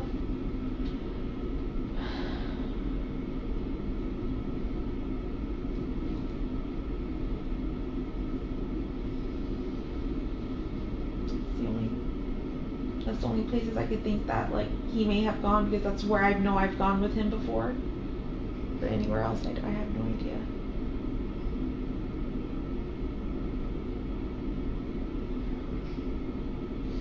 So our ERT team, it's called Emergency Response Team. It's just a group of people who search areas. Doesn't have to be wooded. Can be wooded. Can be swampy. They've been out for 3 days. They're going to be out all weekend. They will eventually, whether it's today, whether it's tomorrow, whether it's in 2026.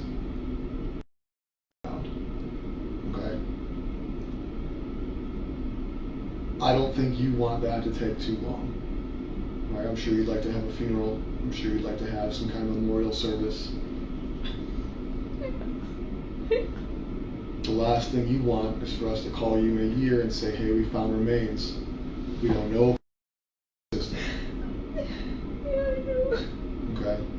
That may not be something you thought about till just now, but I can tell you, being someone who investigates homicide, that is something that everybody has to come think about eventually. If you can think of anything that would assist us in making that happen for you today versus 2 years from now, regardless of why you know or how you know, we need it. No, I know. If I knew anything, I would tell you right now. I promise. I want her back so bad.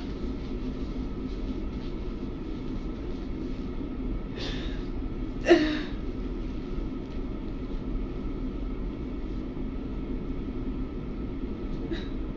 don't want to think about planning a funeral.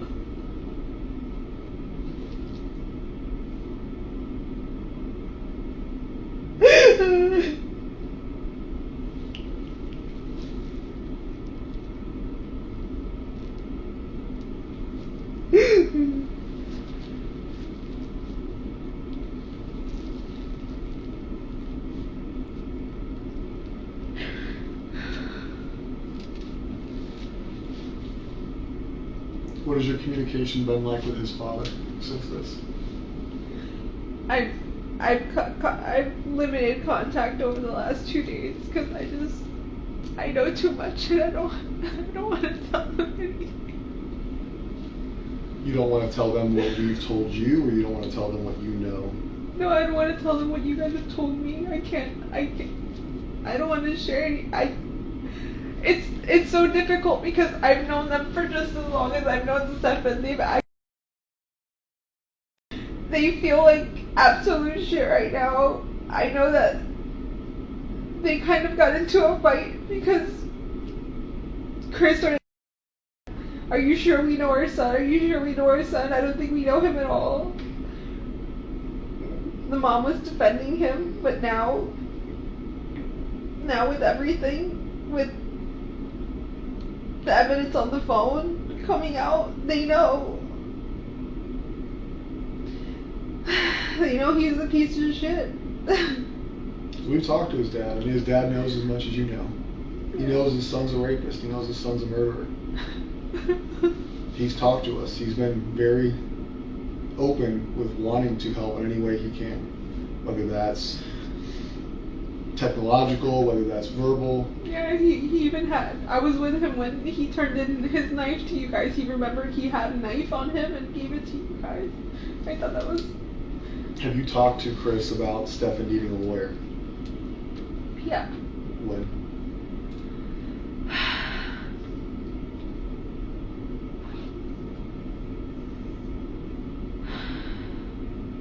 I think when you guys showed me the photos. So we showed you photos of Stefan raping. And No. the first thought you had was to ask his father if you should get a lawyer? No. I saw a picture. I didn't see the rape. I didn't know she was getting raped until yesterday. I saw the picture of the oral sex happening. And I knew that was true, right? That's evidence. That's for real. That's fucking happening. But I kept thinking, they're going... I don't know why I can't tell you why my brain kept thinking, no, he didn't kill her. Not that he didn't kill her, but she's still missing. She's still out there. She was taken. Yes, he's done this to her. And that's not okay. But I swore she was still, I felt in my body she was still alive. She was still out there. I told Chris to get him a lawyer because I felt like you guys were chasing the wrong person. But you weren't. You're not. We showed you a picture. The picture you saw, she was giving a blowjob to a grown-ass man and you told his dad to get him a lawyer. Missing, right? Now you... But then you just thought she was missing. And we were showing you our investigative lead being raped. A blowjob is rape. Not consensual. Whether she wants to do it or not, that is not consensual. And you prioritized him again. You prioritized him by offering him or telling his dad to get him a lawyer. Not, what the fuck did he do? Not, hey, we need to figure out what happened.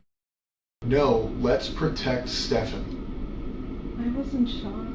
No, that's not shock. That is your natural instinct to protect Stefan. Okay?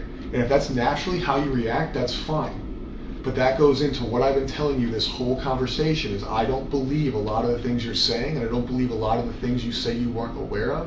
And that is because you've now shown me twice that your first reaction, no matter what you were told or shown, missing and we're seizing a cell phone, or we're showing you pictures of her giving him a blowjob, your first reaction is to protect Stefan. So now, murdered by Stefan, you're aware of this, you were shown pictures of this, you were shown pictures of her body in his car with a seatbelt on, right? We have played it out for you. Now you're in a stage where he's in jail, you know she's passed away, and now you can feel emotion, right? Until that point, when you were shown that she was deceased, your continued first reaction is to protect this guy. I You just said, I only saw a picture of him, whatever your verbiage was, I say blowjob, of his penis in her mouth, and your first reaction was, fuck. Oh my, victimized? No. She's being abused? No. It's Stefan needs a lawyer. Who the fuck cares if we think he killed her? He's. I don't know why I said that. But that's the problem. You don't know why. So the reaction in your mind is you are continuously protecting this guy. So why do I sit here and believe that you don't? Because right now you know Stefan killed her. You know Stefan's been raping her. You know without her body, can he be charged with murder? I don't know. Exactly. So you don't know what we can do. Do I think we can charge him with murder? It's not up to me. Should he be charged with murder? Yes. Please. Does your role in her life lead this to happen? I'll be honest. Yes. I know. Since she was a child, since her victimization started, it occurred under your roof and you acted like it didn't exist. And knowing the victimization, knowing how ongoing it is, knowing that you saw a picture of it, not just us telling you, not me and him saying, hey, listen, he's being, I think they had a bad relationship. They showed you a fucking picture of it. And you still protected him. So how am I supposed to not think that the thought process in your mind is until she's found, Stefan can't be charged with murder? Because we both now know that you don't want him to be charged with murder because you want him to have a lawyer.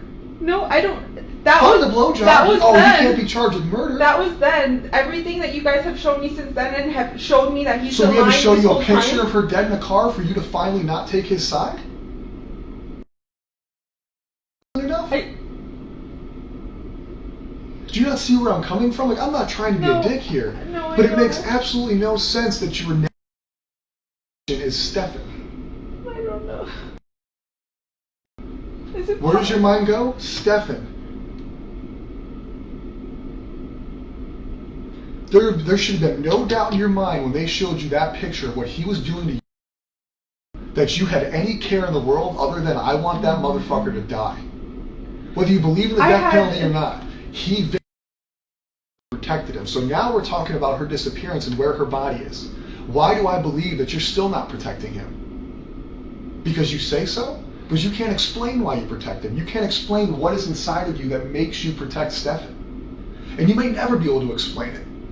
But eventually we're going to have to figure it out because you haven't convinced me that you're still not protecting Stefan. I got all these people out here searching. I haven't seen my own kid in days because I'm looking. I truthfully believe that I can't go home and see my kid is because you're protecting.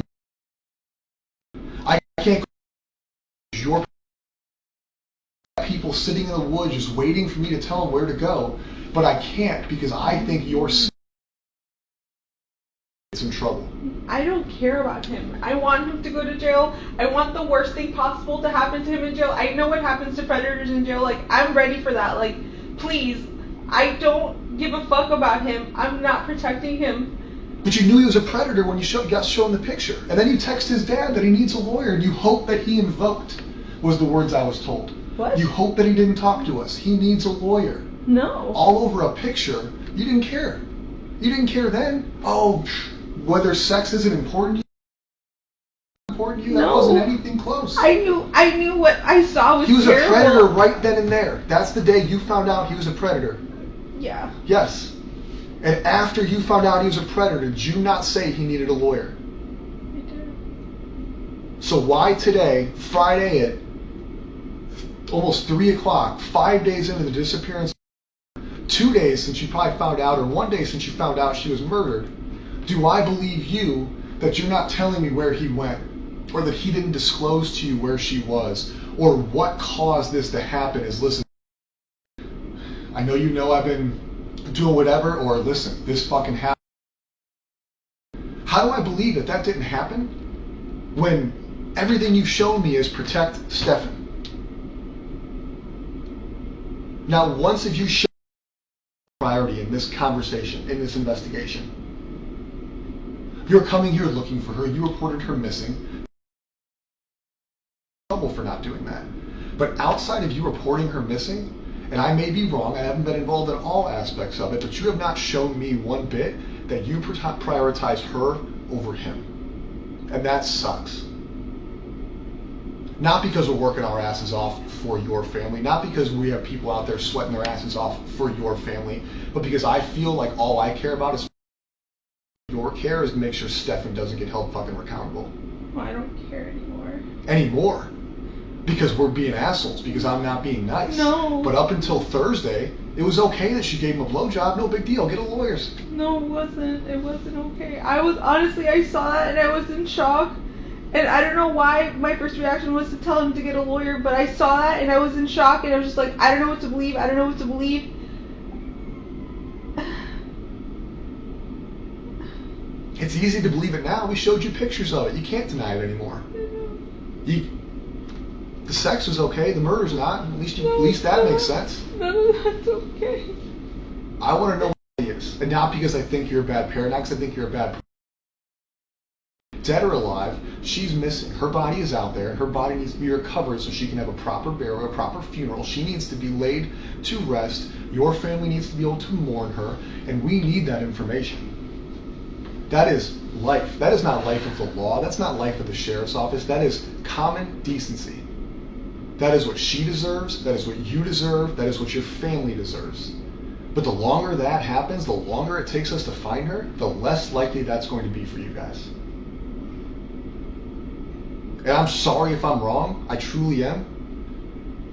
But deep down, you haven't showed me that I am. I don't know what I need to do to show you. Prioritize her over Stefan. Think of places he would have dumped her body. Think of places he went, things you talked about, things you've discussed, whether it's this week, last week. Don't put it in your mind that he's been victimizing you, or don't put in your mind that I'm being a dick. What can I think about to find out where Stefan put her?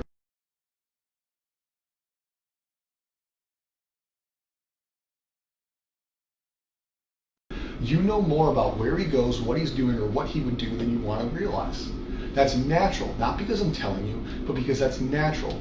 I have best friends. I know more about them than I think I know about them. I just need to sit down and think about it. So I need you to sit down and think about it. Whether you need a minute, we're not in this room, whether you want to do it with us in this room, we need to leave here with an idea of where we can go look for. That is one thing we can agree on. I've sent you the list of the stores that he may have stopped at and didn't stop at. The only outdoorsy places I can think of that we've ever gone to that he would know about would be Shingle Creek or Kissimmee Trail. I don't know if he knows where Lake Toho is, but that could be another option. Because you think it's a wooded area? Because it's a place you guys have talked about together? Because it's a wooded area with a lake, with gators. Like, we haven't discussed anything. This topic, I never asked him if he directly. I never thought he could have. I always assumed the best in him.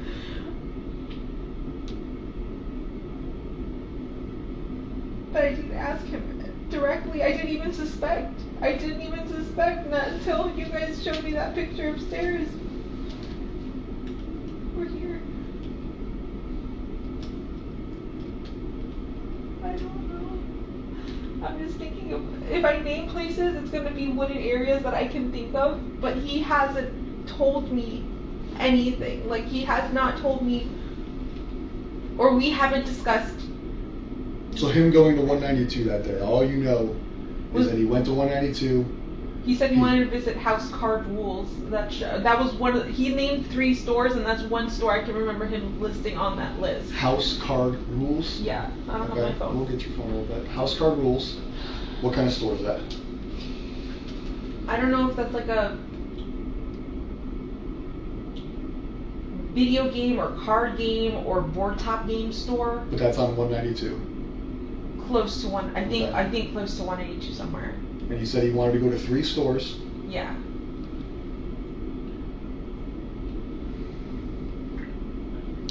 But he did tell me that I just don't remember which one. Are there woods in that area? Are you familiar with 192? No, not where these stores are. I have no idea. Other than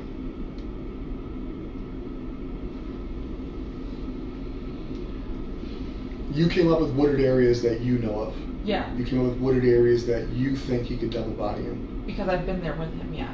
I need to know wooded areas where he travels. right? You're saying we've been there so she could be there. So that tells me she's not there. It tells me it's a waste of a search. Okay. Because when I put 90 plus people there, that's all day, right? We got to coordinate that. We got to put them there. So we need fruitful searches. Yeah. So I need likely places that you think, and I need places you think based off of conversations with him, not because you can picture in your mind that there's trees there. Okay.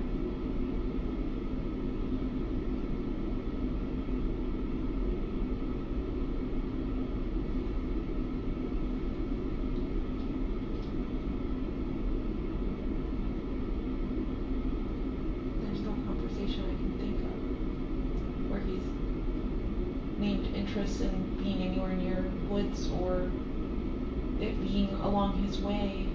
He said he got a flat tire. Tell me about the flat tire you got. So he said he got a flat tire.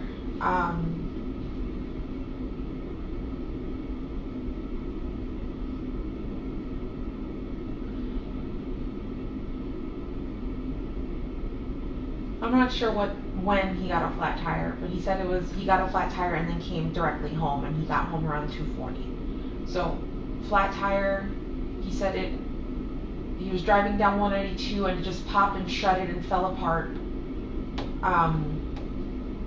And he pulled over into a plaza and changed a tire for the first time in a very long time, and said he hurt himself doing it. The frame of the car, something came down on his finger. All his lies, I don't care, but I want to know what you question him about. Why was he there? What was he doing? There's no way you're the most trusting woman in the world. You just don't ask clarifying questions. I know no relationship I've ever been in is that trusting. He just tells you he's gone at 3 a.m. getting a fucking Wawa, and you're like, whatever, bet. Same thing with this. It's like, oh, I got a flat tire, was here. Why is he at these places? Do you not question him? Why were you on 192? Why did you dip out at 3 a.m. with my car? I didn't know he Because did that. this is 2 times he went to 192. He went to 192 the day she disappeared, right? He's roaming, looking for her, south of where she went missing, because supposedly she went missing. And 192 is south of where that is. And not very likely that that's the route she went on foot or abducted, and that him driving around is somehow going to locate her. And he did tell. I did question that. I was like, when I asked him where he's searching, he said 182. I said, why? That's nowhere where she would be. And he didn't give me a clear answer, and I don't know why I didn't push it. I just thought he was being stupid and oblivious, because I don't see him as the smartest man. Like, I don't. I let him do what he does, but I don't trust a lot of his. Is the word judgment? I'm not sure, but I just don't trust that he makes the smartest decisions sometimes. Like, he likes to act like the smartest man in the room, but I don't think he is. Do what he does. Meaning? I'm sorry? You said, I let him do what he does. Yeah. What's that mean? If he wants to just get up and go to the store, I'll ask where you're going, but I won't stop him. Just let him go on his way. I'll let him do what he wants to do. What do you think happened?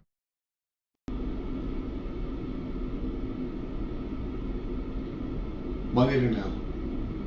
You know she's deceased. We showed you pictures that she's deceased. We know that she was probably deceased Sunday into Monday.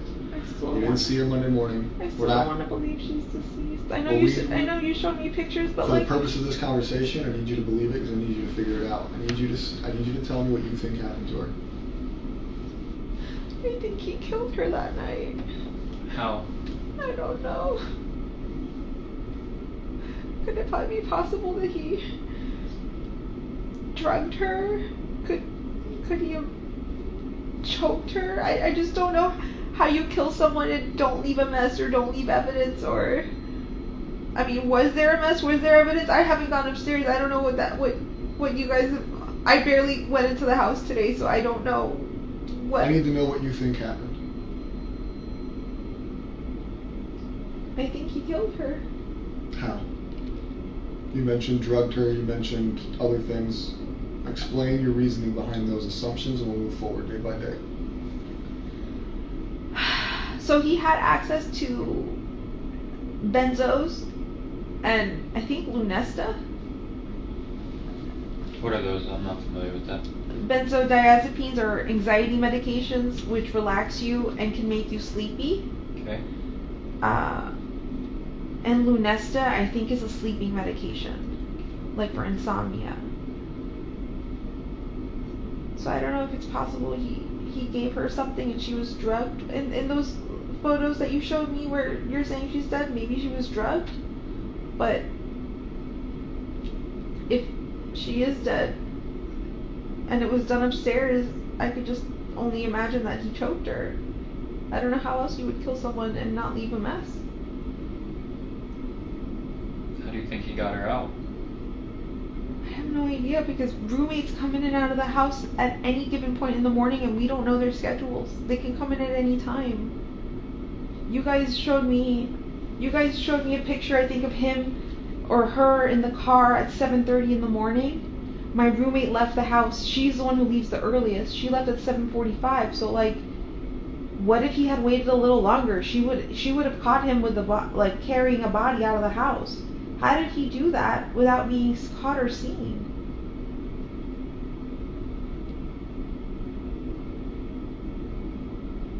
That's what I don't understand, because like, did you guys check and see if any of my neighbors have Ring cameras? Any? Nothing? I don't know what data we've gotten from them, but at this point I need to know what you think happened to her. I don't need you to ask us what we found. Okay. What we found has happened. I need you to come up, in your words, in your mind, what do you think happened that night into Monday, because we do not know. We do not know if her murder occurred Sunday or Monday. All we know is that when you went to bed, they went to bed together, and she's no longer here. So I need to know what you think happened to her, how he got her out of the house, where he went, how he got her into the car, what is your thought on what happened. I think she was killed Sunday night into Monday morning.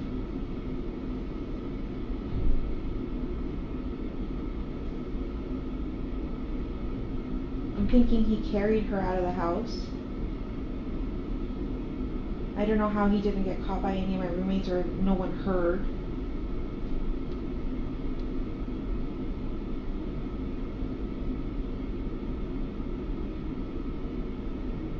You're saying he drove all around town.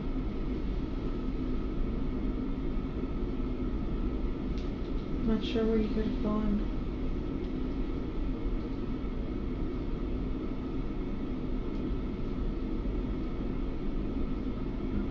And then him coming home and leaving, and coming home and leaving, what do you think? Knowing that he killed her. If That's suspicious as fuck. It is suspicious as fuck, but if you're writing a book, what do you write? Let's say this is a fiction novel, right? You're now aware that he killed her, so now you can piece together a story of what happened, right? You don't know the story because you're not him, and you tell me he hasn't told you, so it's not real. So you're telling me what you think, Yeah. right? We know he killed her. We know he drove out of there Monday morning. We know he discarded her backpack in the trash dumpster. We know he discarded her laptop and one shoe, right? So all her property was discarded to look like she's gone. That way he doesn't have evidence with him. They leave. You've been told that they drove around Orange County, Osceola County, wherever it was. We've pieced that together throughout the week, all right? He's told you where, at least in his version of where he was and what he was doing, right? But then you have all these suspicious times of when he's left and come back and he's gone here and gone there. So what do you think he was doing on all these suspicious times? He's roaming 192. What do you think? Knowing what you know now we can play. You know she's dead. You know that we've given you information. What do you think, knowing what you know, he was doing at 192? He was doing here. He was doing here. He was doing in Northport. What do you think?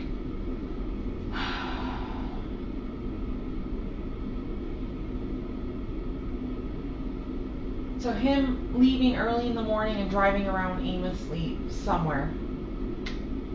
I feel like he stashed the body at that time. When he came back and then left again. But see, it's daytime. Like, how could you move a body or move something in daytime and not be seen? But like, I feel like he went back to check to make sure he did a good job, or to move the body again. I don't know.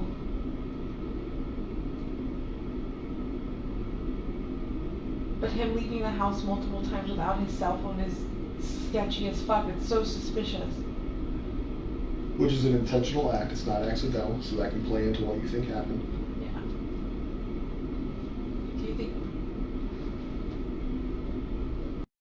phone being on the dresser? It was intentional. Her cell records and her cell data from her cell phone show it is not common for her to leave her phone at home. It is common for her to go to school with her. No teenager leaves their phone at home. It's what they're attached to it. She's left her phone home multiple Her times. cell data shows that normally it goes with her, so that's intentional. You know it's intentional because he left his too, Yeah. right? Whether it's an accident last Friday, this Monday, was not an accident. Yeah. So you think that he dumped her when he was driving around. You think that when he left, he went to check her body. Possibly. Okay. Why would you go back out to 182 without your cell phone? Like, I don't disagree. So he goes out to 192. We think he may have checked where he dropped her or dumped her. He comes home. He tells you he's just roaming around aimlessly. Right? yeah. So that's twice on 192 in one day because he went to look at the House of Cards bullshit or whatever it is. Yeah. And then he went to do the roaming to look for her on this random highway that he never goes to. Okay. Okay? We go into the next day and the next day. Think of the suspicious things he's done. Tell me what you think he's doing.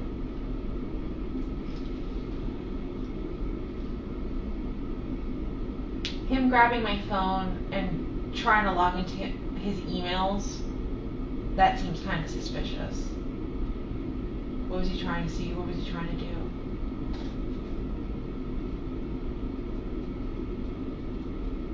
The thing is when he had my cell phone, now that I think back to it, he had something wrapped around it, so the phone was under a blanket, and he was like this. I tried looking at the screen at one point, and I could see an email. But I was And that was the cell phone we took from you today, or you gave us today. Yeah, yeah, yeah.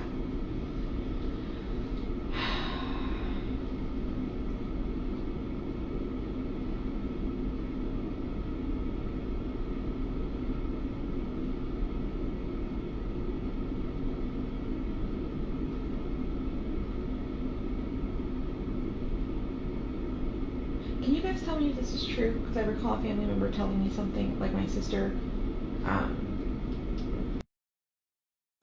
Was the last thing searched on it Amber Alert? Her cell phone has Amber Alert searches in it, but I looked through her cell phone last night. I do believe that she may have been clicking on links for Amber Alerts that came through. I don't think she was actually searching them. Okay. They could have just been links she clicked on. Okay. Because I wasn't sure if that was him Googling on her phone about Amber Alerts or if that was her. That we will never know. He is not obviously cooperating. Can you guys explain what happened yesterday? Before that, I need you to continue going with me. Yeah. Where are we at? Suspicious utilization of your phone. Of the phone. Him disappearing multiple times. Him disappearing to Northport. What the hell was he doing? That is suspicious. I mean, now that I know that that's where he went, that is suspicious as all fuck. Why did he go to a storage unit facility?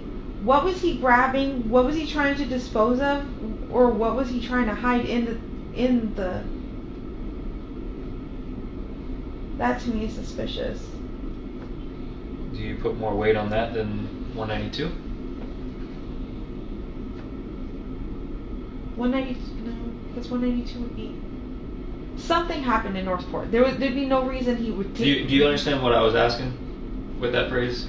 Putting weight on it? Like, do you feel like it's more suspicious what he was doing in Northport versus 192?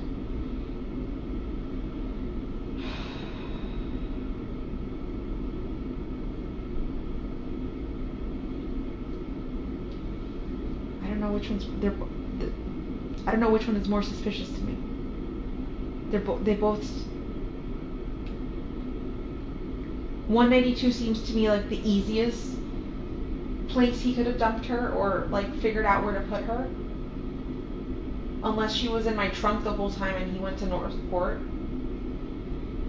The trunk of your car? Yeah. Didn't you drive your car at some point? Did you guys sit in your car at some point? I did. So that's what I'm saying. Like, I would have probably smelled something, but I didn't. So I'm just trying to think. I'm like, did he stash a body in Northport? No, I don't think so. He was probably hiding something or destroying something. So So I guess 192 would probably be the most important right now.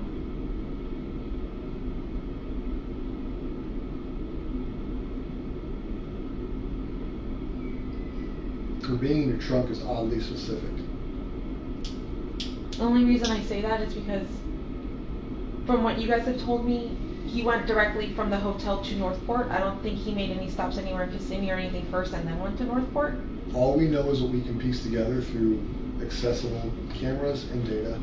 So his movements, his driving patterns, his actions, we can only 100% say what they are if they're on camera. Okay. So we can say he went to Northport because his car was in Northport. Where he stopped, where he went in between, that cannot be factual from us if we don't have a camera. It can just be an assumption, which is why I want your assumptions, because you know him, I don't. Yeah.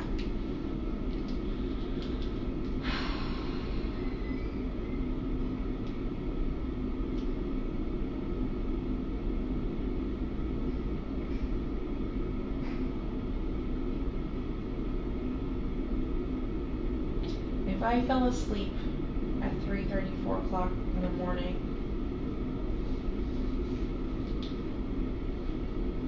at the hotel, what was that, Monday night? Tuesday night? One of them.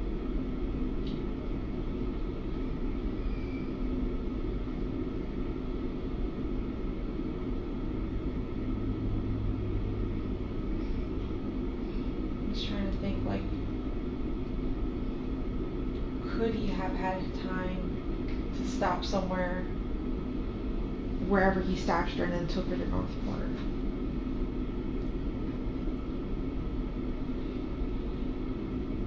I think he had time.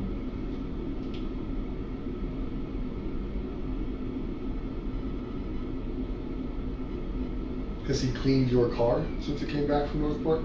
Has he brought it to a car wash? Has he detailed it? Paid somebody to come out? No.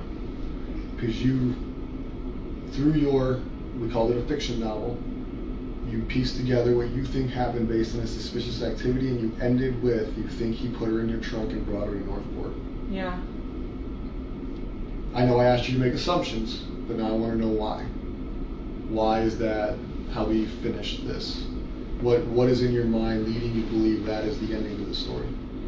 Because 192 seems like a really busy strip, and I can't think of anywhere immediately, like, other than going deep into St. Cloud, like passing St. Cloud, like going into Holapa or Harmony, that I could see some stashing the body somewhere around there. But Northport has so many wooded areas, and I feel like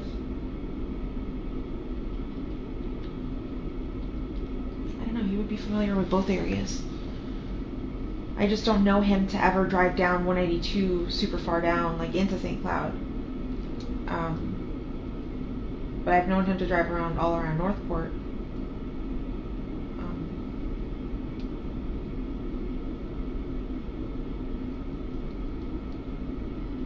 But see, I don't want to say anything and like lead you guys down to Northport to do a search and nothing's there. I'm just We're gonna go everywhere. We're searching woods right now where she's not. Okay. I just want to be like, I know you guys are like looking at me for the details, but I'm like, I don't want to send you on a wild goose chase.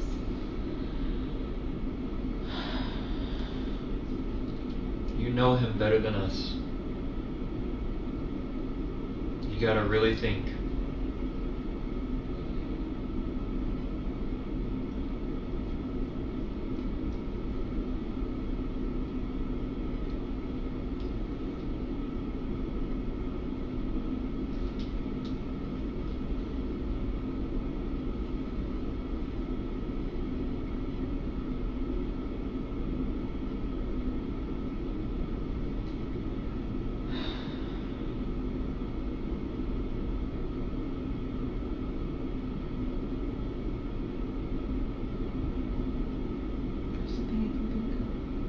Take her. I'm going blank. I have no idea. I feel like you're becoming emotional right now. I feel like you want to tell us. No, if I knew what to tell you, I would tell you. If I had the truth, I would tell you. I don't know anything. Jennifer, where do you think he took her?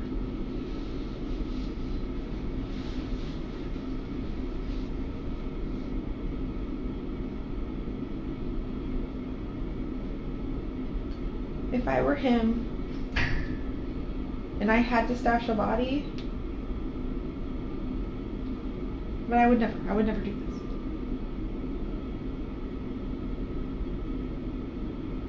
My mind would say to go to Lake Toho.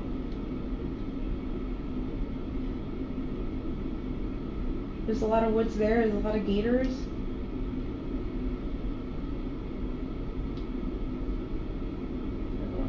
I don't want to think about though.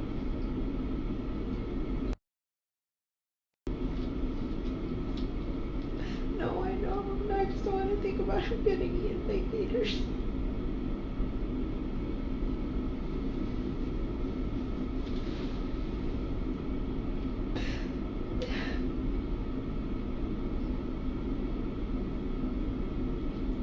I don't know where she runs.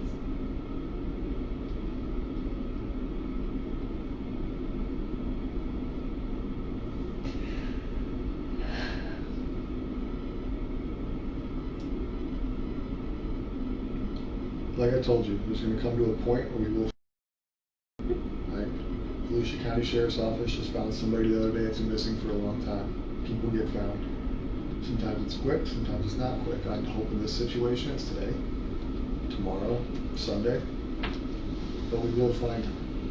What you need to think about is when you find her, is there an opportunity or a chance that we are going to prove that you did not assist us to your full capability in this investigation? And if that is true, you need to think about the consequences of that.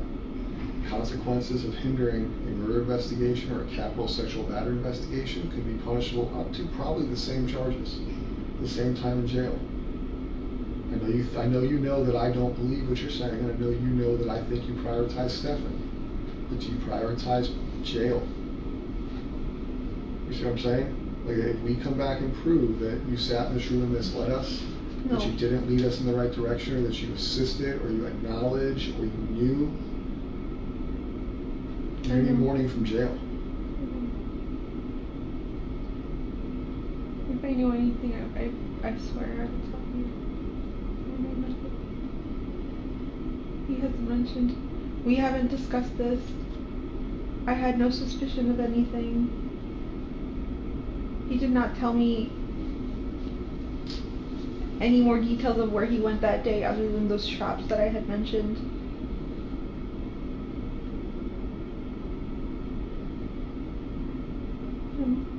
I'm giving you my truth.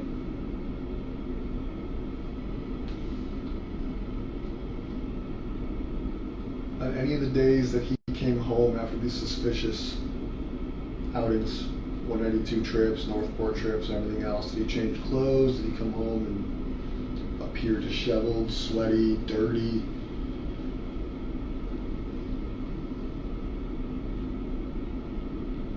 I don't believe he showered. He didn't bring that many changes of clothes with him, so I know he's repeated his outfit over and over.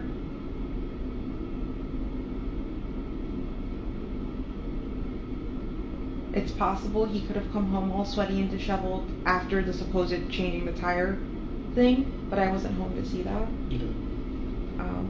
But other than that, I didn't see him come home dirty or sweaty or anything like that.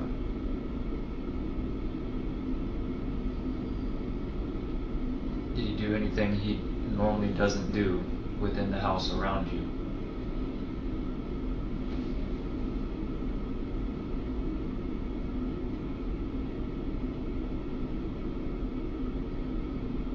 No. No.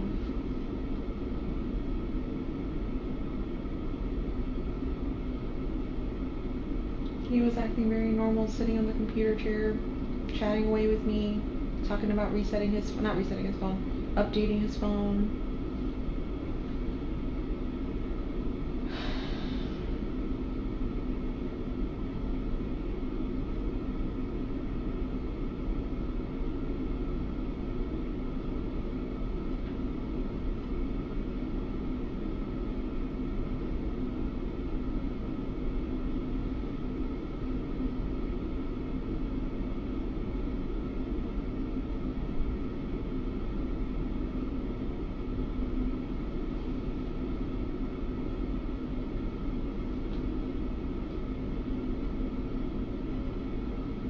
Did he carry tools in his car to change a tire, typically?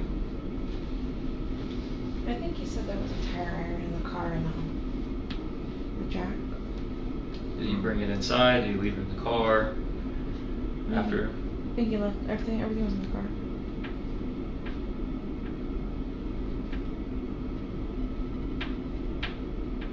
Did you ever go look at his car? To verify that he changed his tire? I don't think I did. Never dawned on you to go double check. Except by the time he would have got back from the tire, you were gone, right? Yeah. What you told us? Yeah. And then she was reported missing. Yeah. During that time. Yeah. It never dawned on you to be like, damn, did he really change his tire? Let me double check. No. We got home really late that evening and I didn't even think of doing that. This is part of our problem. He did so many things and you never questioned it. I didn't suspect him. How can we believe some of the stuff that you're telling us or believe that you don't know?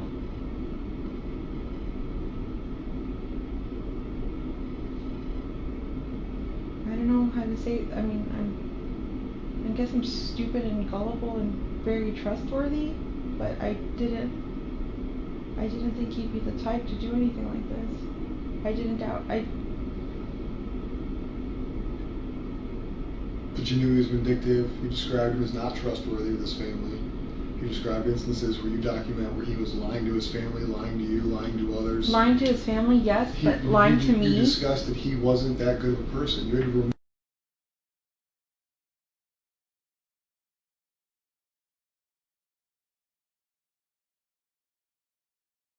it wasn't this family. You're not describing him in a positive light at all. So this trust, this caring, all this stuff makes no sense because you, regardless of the victimization, describe him as a good person. He's stealing from his parents, right? But he never stole from me. You guys have no money, but all he's doing is ordering things, right? He's buying himself things. He's not. You described him as a selfish thief. You even called it a robbery, that he robbed his parents. So you're trusting this dude who you're describing as untrustworthy. But I thought he was. What happened to her? Where did you ask that? I can't fathom that. I can't wrap my head around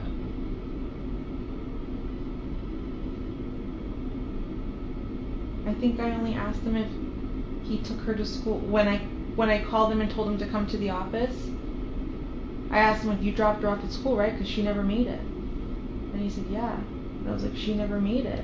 Where did you drop her off? You guys sat in your car Tuesday night when I was out there. I was out there at least 4 hours. Just you two in that car. Yeah. You can't tell me you guys did not have any conversations about this. There's no way.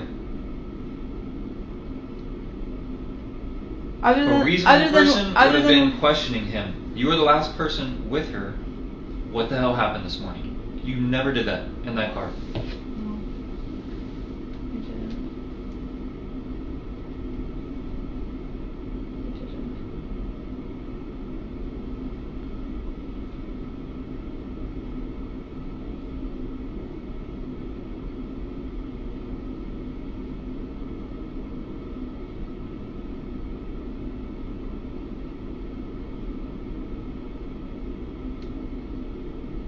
I remember being on my phone. He was on my phone for a little bit. I know I was medicated, and I was just zoning out. I wasn't thinking anything of anything. I never asked him. Just asking him that one time to me was, if he took her to school, that was enough answer for me. I don't know, I just wanted to think.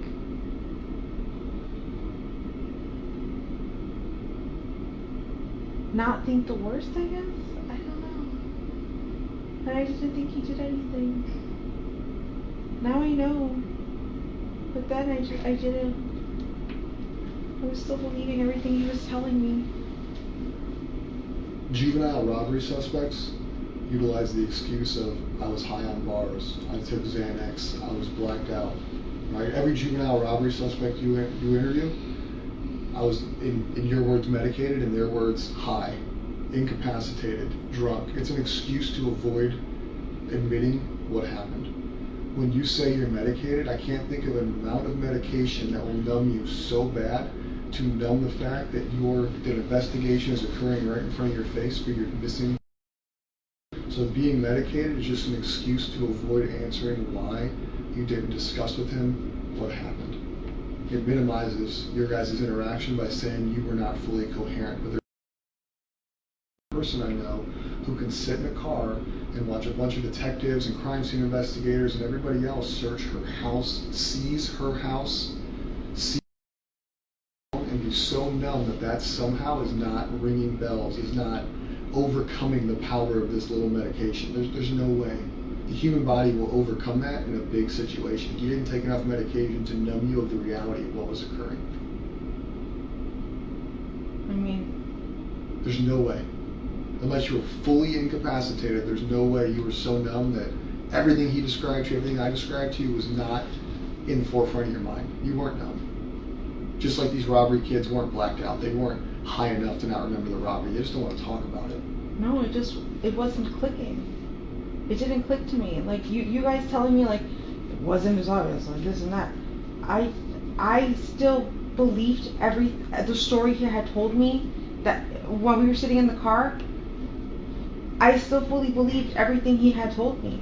I didn't doubt him. I really thought you guys were going after the wrong guy. I'm like, they're wasting time. The real suspect is out there. She's being sex trafficked. That was my biggest fear, is that she was being sex trafficked. I didn't think that she would actually be dead. But she thought enough to get him a lawyer.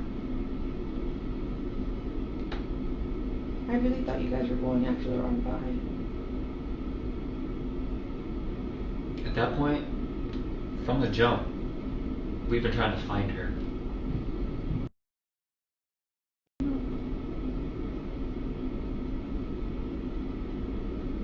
That has been and will be our biggest priority. Him getting arrested for victimizing her was an accident. We only discovered that she was a victim because we took his phone.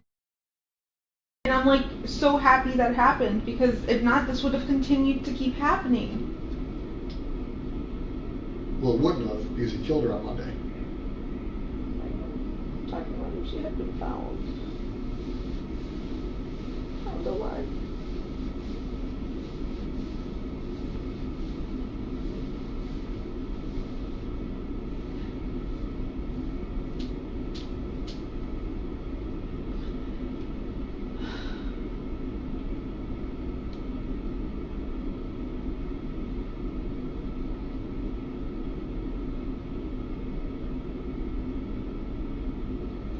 There's no, I've asked this before, but there's no like map you guys can show me of like with a highlighted route of where he could have taken, to see if I could recognize anything or suspect anything.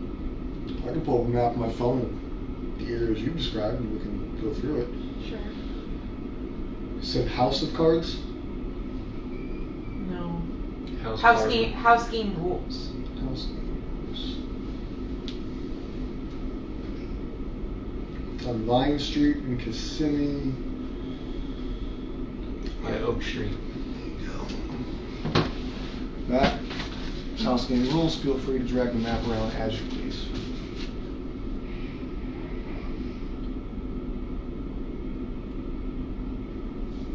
That's all wooded. Oh my god.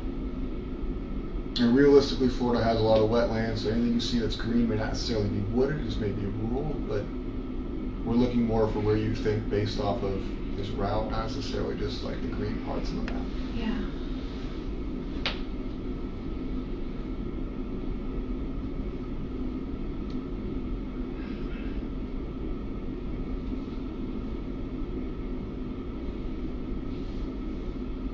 In the back of House Game Rules, I have access to the lake.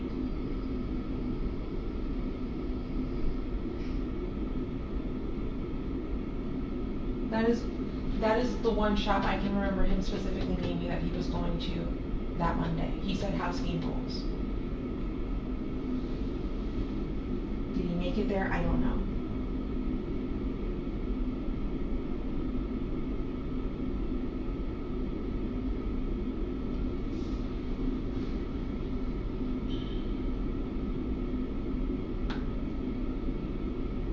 See, if we ever went down 192 together, it would typically be in this direction towards 535, towards Disney. That's why I find it really strange that you guys say St. Cloud, because I've never gone into St. Cloud with him before. So you told me you have a friend in St. Cloud. I do. I don't know if he knows, but explain to him where she lives, who she is. Explain that relationship to him, because I don't think he's aware of it. No. Oh, okay. So one of my really good friends lives off of Old Canoe Creek Road, off Nolte. Okay. I don't know what neighborhood though. She's one of my really good friends. She's somebody I know that lives in St. Cloud. She's one of like 2 people I know that live in St. Cloud. She's hung out with us, as in me and Stefan before. She's come over to hang out with me, and Stefan would be hanging out there too, so we would all kind of hang out together. But yeah, she's just a friend. And you're 100% sure he's never been to her house? Yes. Do they have their own friendship? Or is it just that's your friend and the only time he ever talks to her or hangs out with her is with you? Exactly. Just my friend. He would talk when she was around. And you just told me about the second person in St. Cloud. Who is that? Somebody I haven't seen in a long time. Her name is Courtney Brackman. She lives. Can you pull up the map? Mm-hmm. But he's never been over to her house either.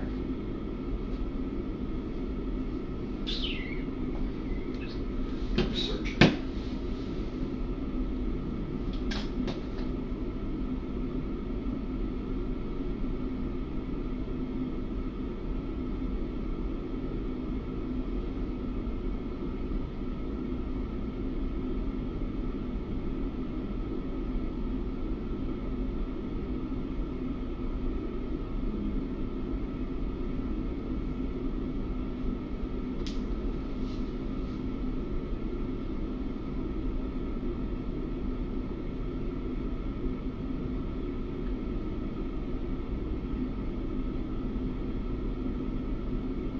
She lives somewhere in this area over here. Around here. Lake Lizzie to me is familiar. I would go hiking there often. There's a preserve there. Yeah, a few years ago, we would go hiking all the time with my friend Courtney, the one who lives right by there. With Stefan? No, Stefan would never come. Now, would you tell him you're going to Lake Lizzie Preserve? I've mentioned it before, yeah, on the phone.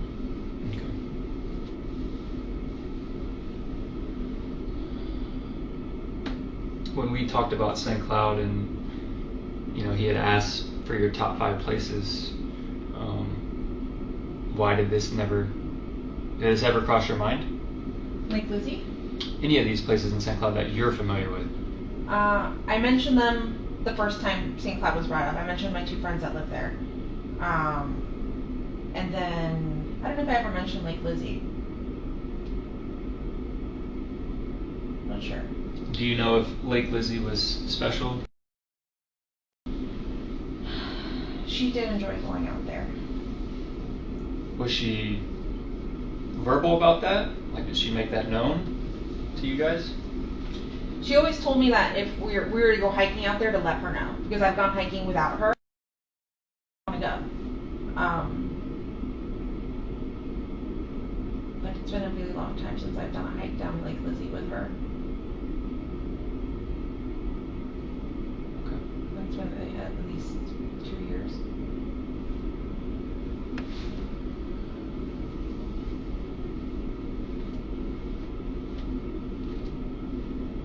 Yeah, those are the only places in St. Cloud that I would know, that I could think of, that he might be aware of, but But your gut tells us no. Lake Lizzie, probably not. Like, does he even remember what the name of Lake Lizzie is? Probably not.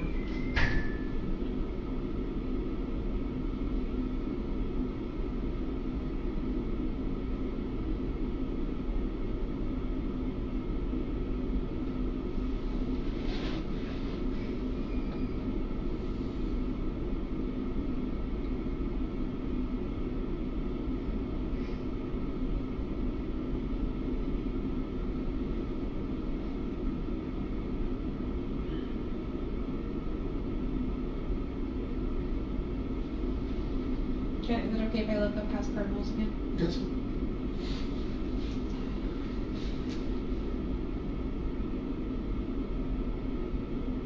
Or house rules, too.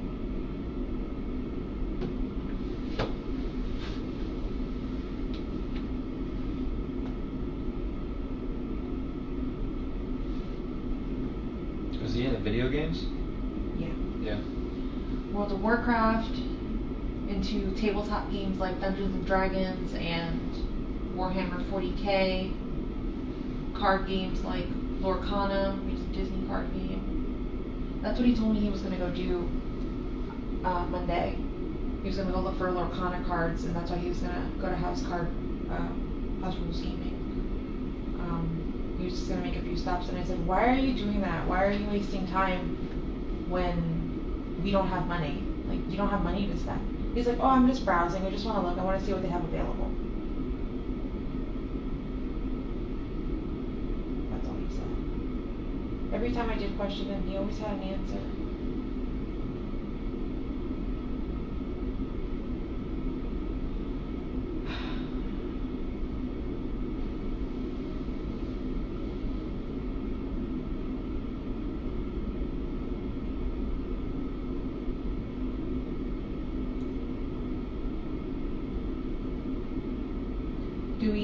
Do you guys know, like, up until when on 182 you guys found him, see him? Like, how far down? We just know it's St. Cloud.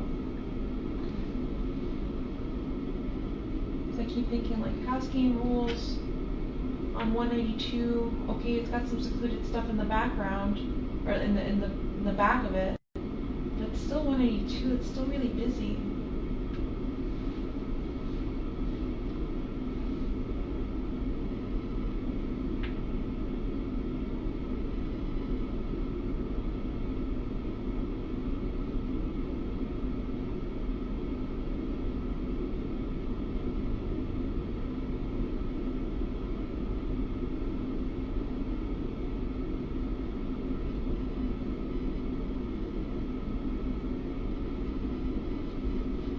Really busy till you pass St. Cloud.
So right now, I'm pretty sure they're still doing your film.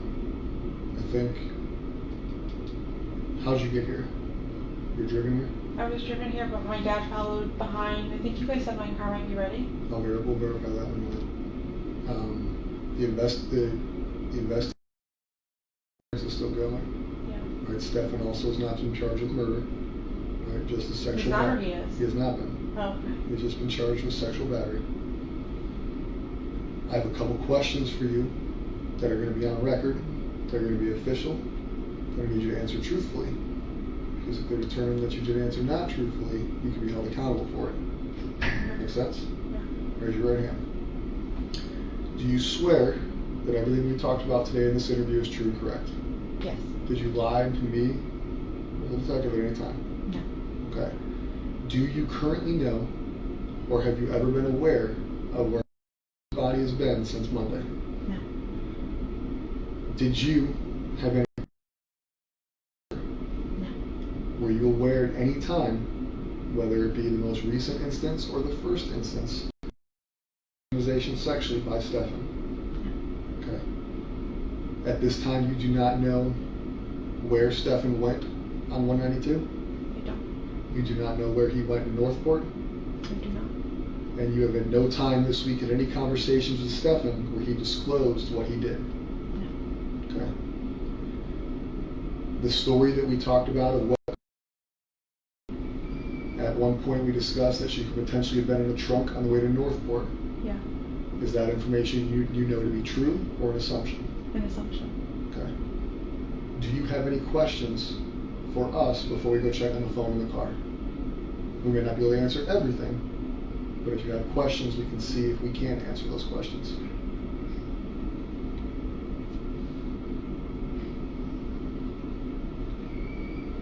It's not your only opportunity. Your only opportunity phase was you saying you swear. Yeah. Okay. And lastly, the only opportunity, you obviously have numerous detectives' phone numbers, you have numerous agencies' phone numbers, things like that, so realistically, there will be other options for you to ask questions. I don't think I have questions right now. Okay. I don't want you to think I was purposely an asshole to you. No, I know. All You're right. doing your job. Like I told you, like the sheriffs have probably reached out, you've been in communication with numerous people here. Those are my opinions and my opinions only. They don't reflect Sheriff Mina, the chief of PD, Kyle, any other detectives who talked to you. All right. I personally don't know. All right. We will be here all weekend. We will be here all night. My only hope is that you truthfully did not lie to us. You truthfully don't know where she was, and that you truthfully did not know what was happening to her.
here's where we're at right now. Your car is obviously able to be released to you, the Nissan.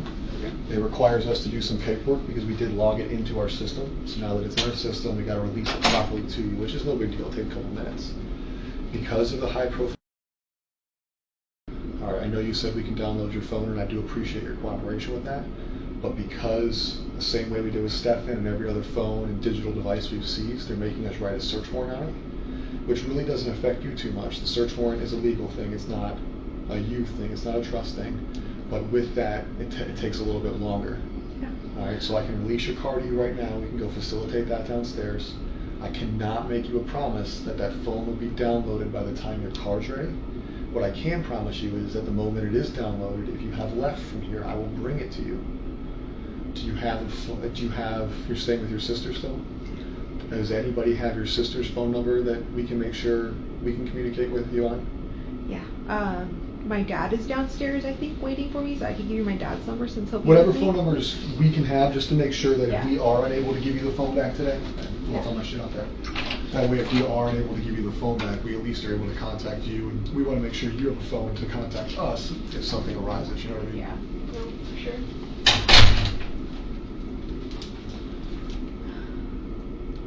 What's Dad's number? What's his name? My dad's name is.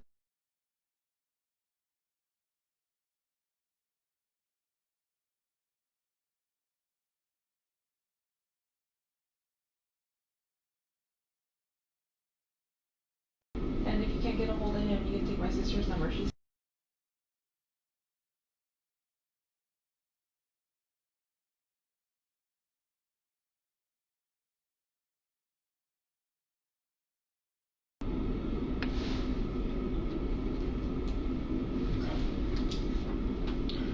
Are you gonna be going back to your condo, or are you gonna go to? I don't think I'm returning to my townhouse ever again. I want to. I want to be staying with my sister. So what we'll do is we will walk you out this back parking lot. If the car is in the back corner, so I'll walk with you. We'll go through the back, so we don't go through the front lobby. There was a press conference today. Obviously, none of us got to see what was said. I assume it's just an update. But we will go through the back to go get the car, and that way we are not walking through the front lobby making you wait out there. I don't know if there's still media present. I assume you're not in the state or mood to go walk past 32 news cameras. So we will go out the back and get the car, and I'll show you how you can leave here, and we can call your dad from the back so he can know where to go or where to meet you. Yeah. You just tell him, hey, she's gonna be in the back parking lot. You can drive around. You guys can follow each other out or whatever you choose to do that way. All right.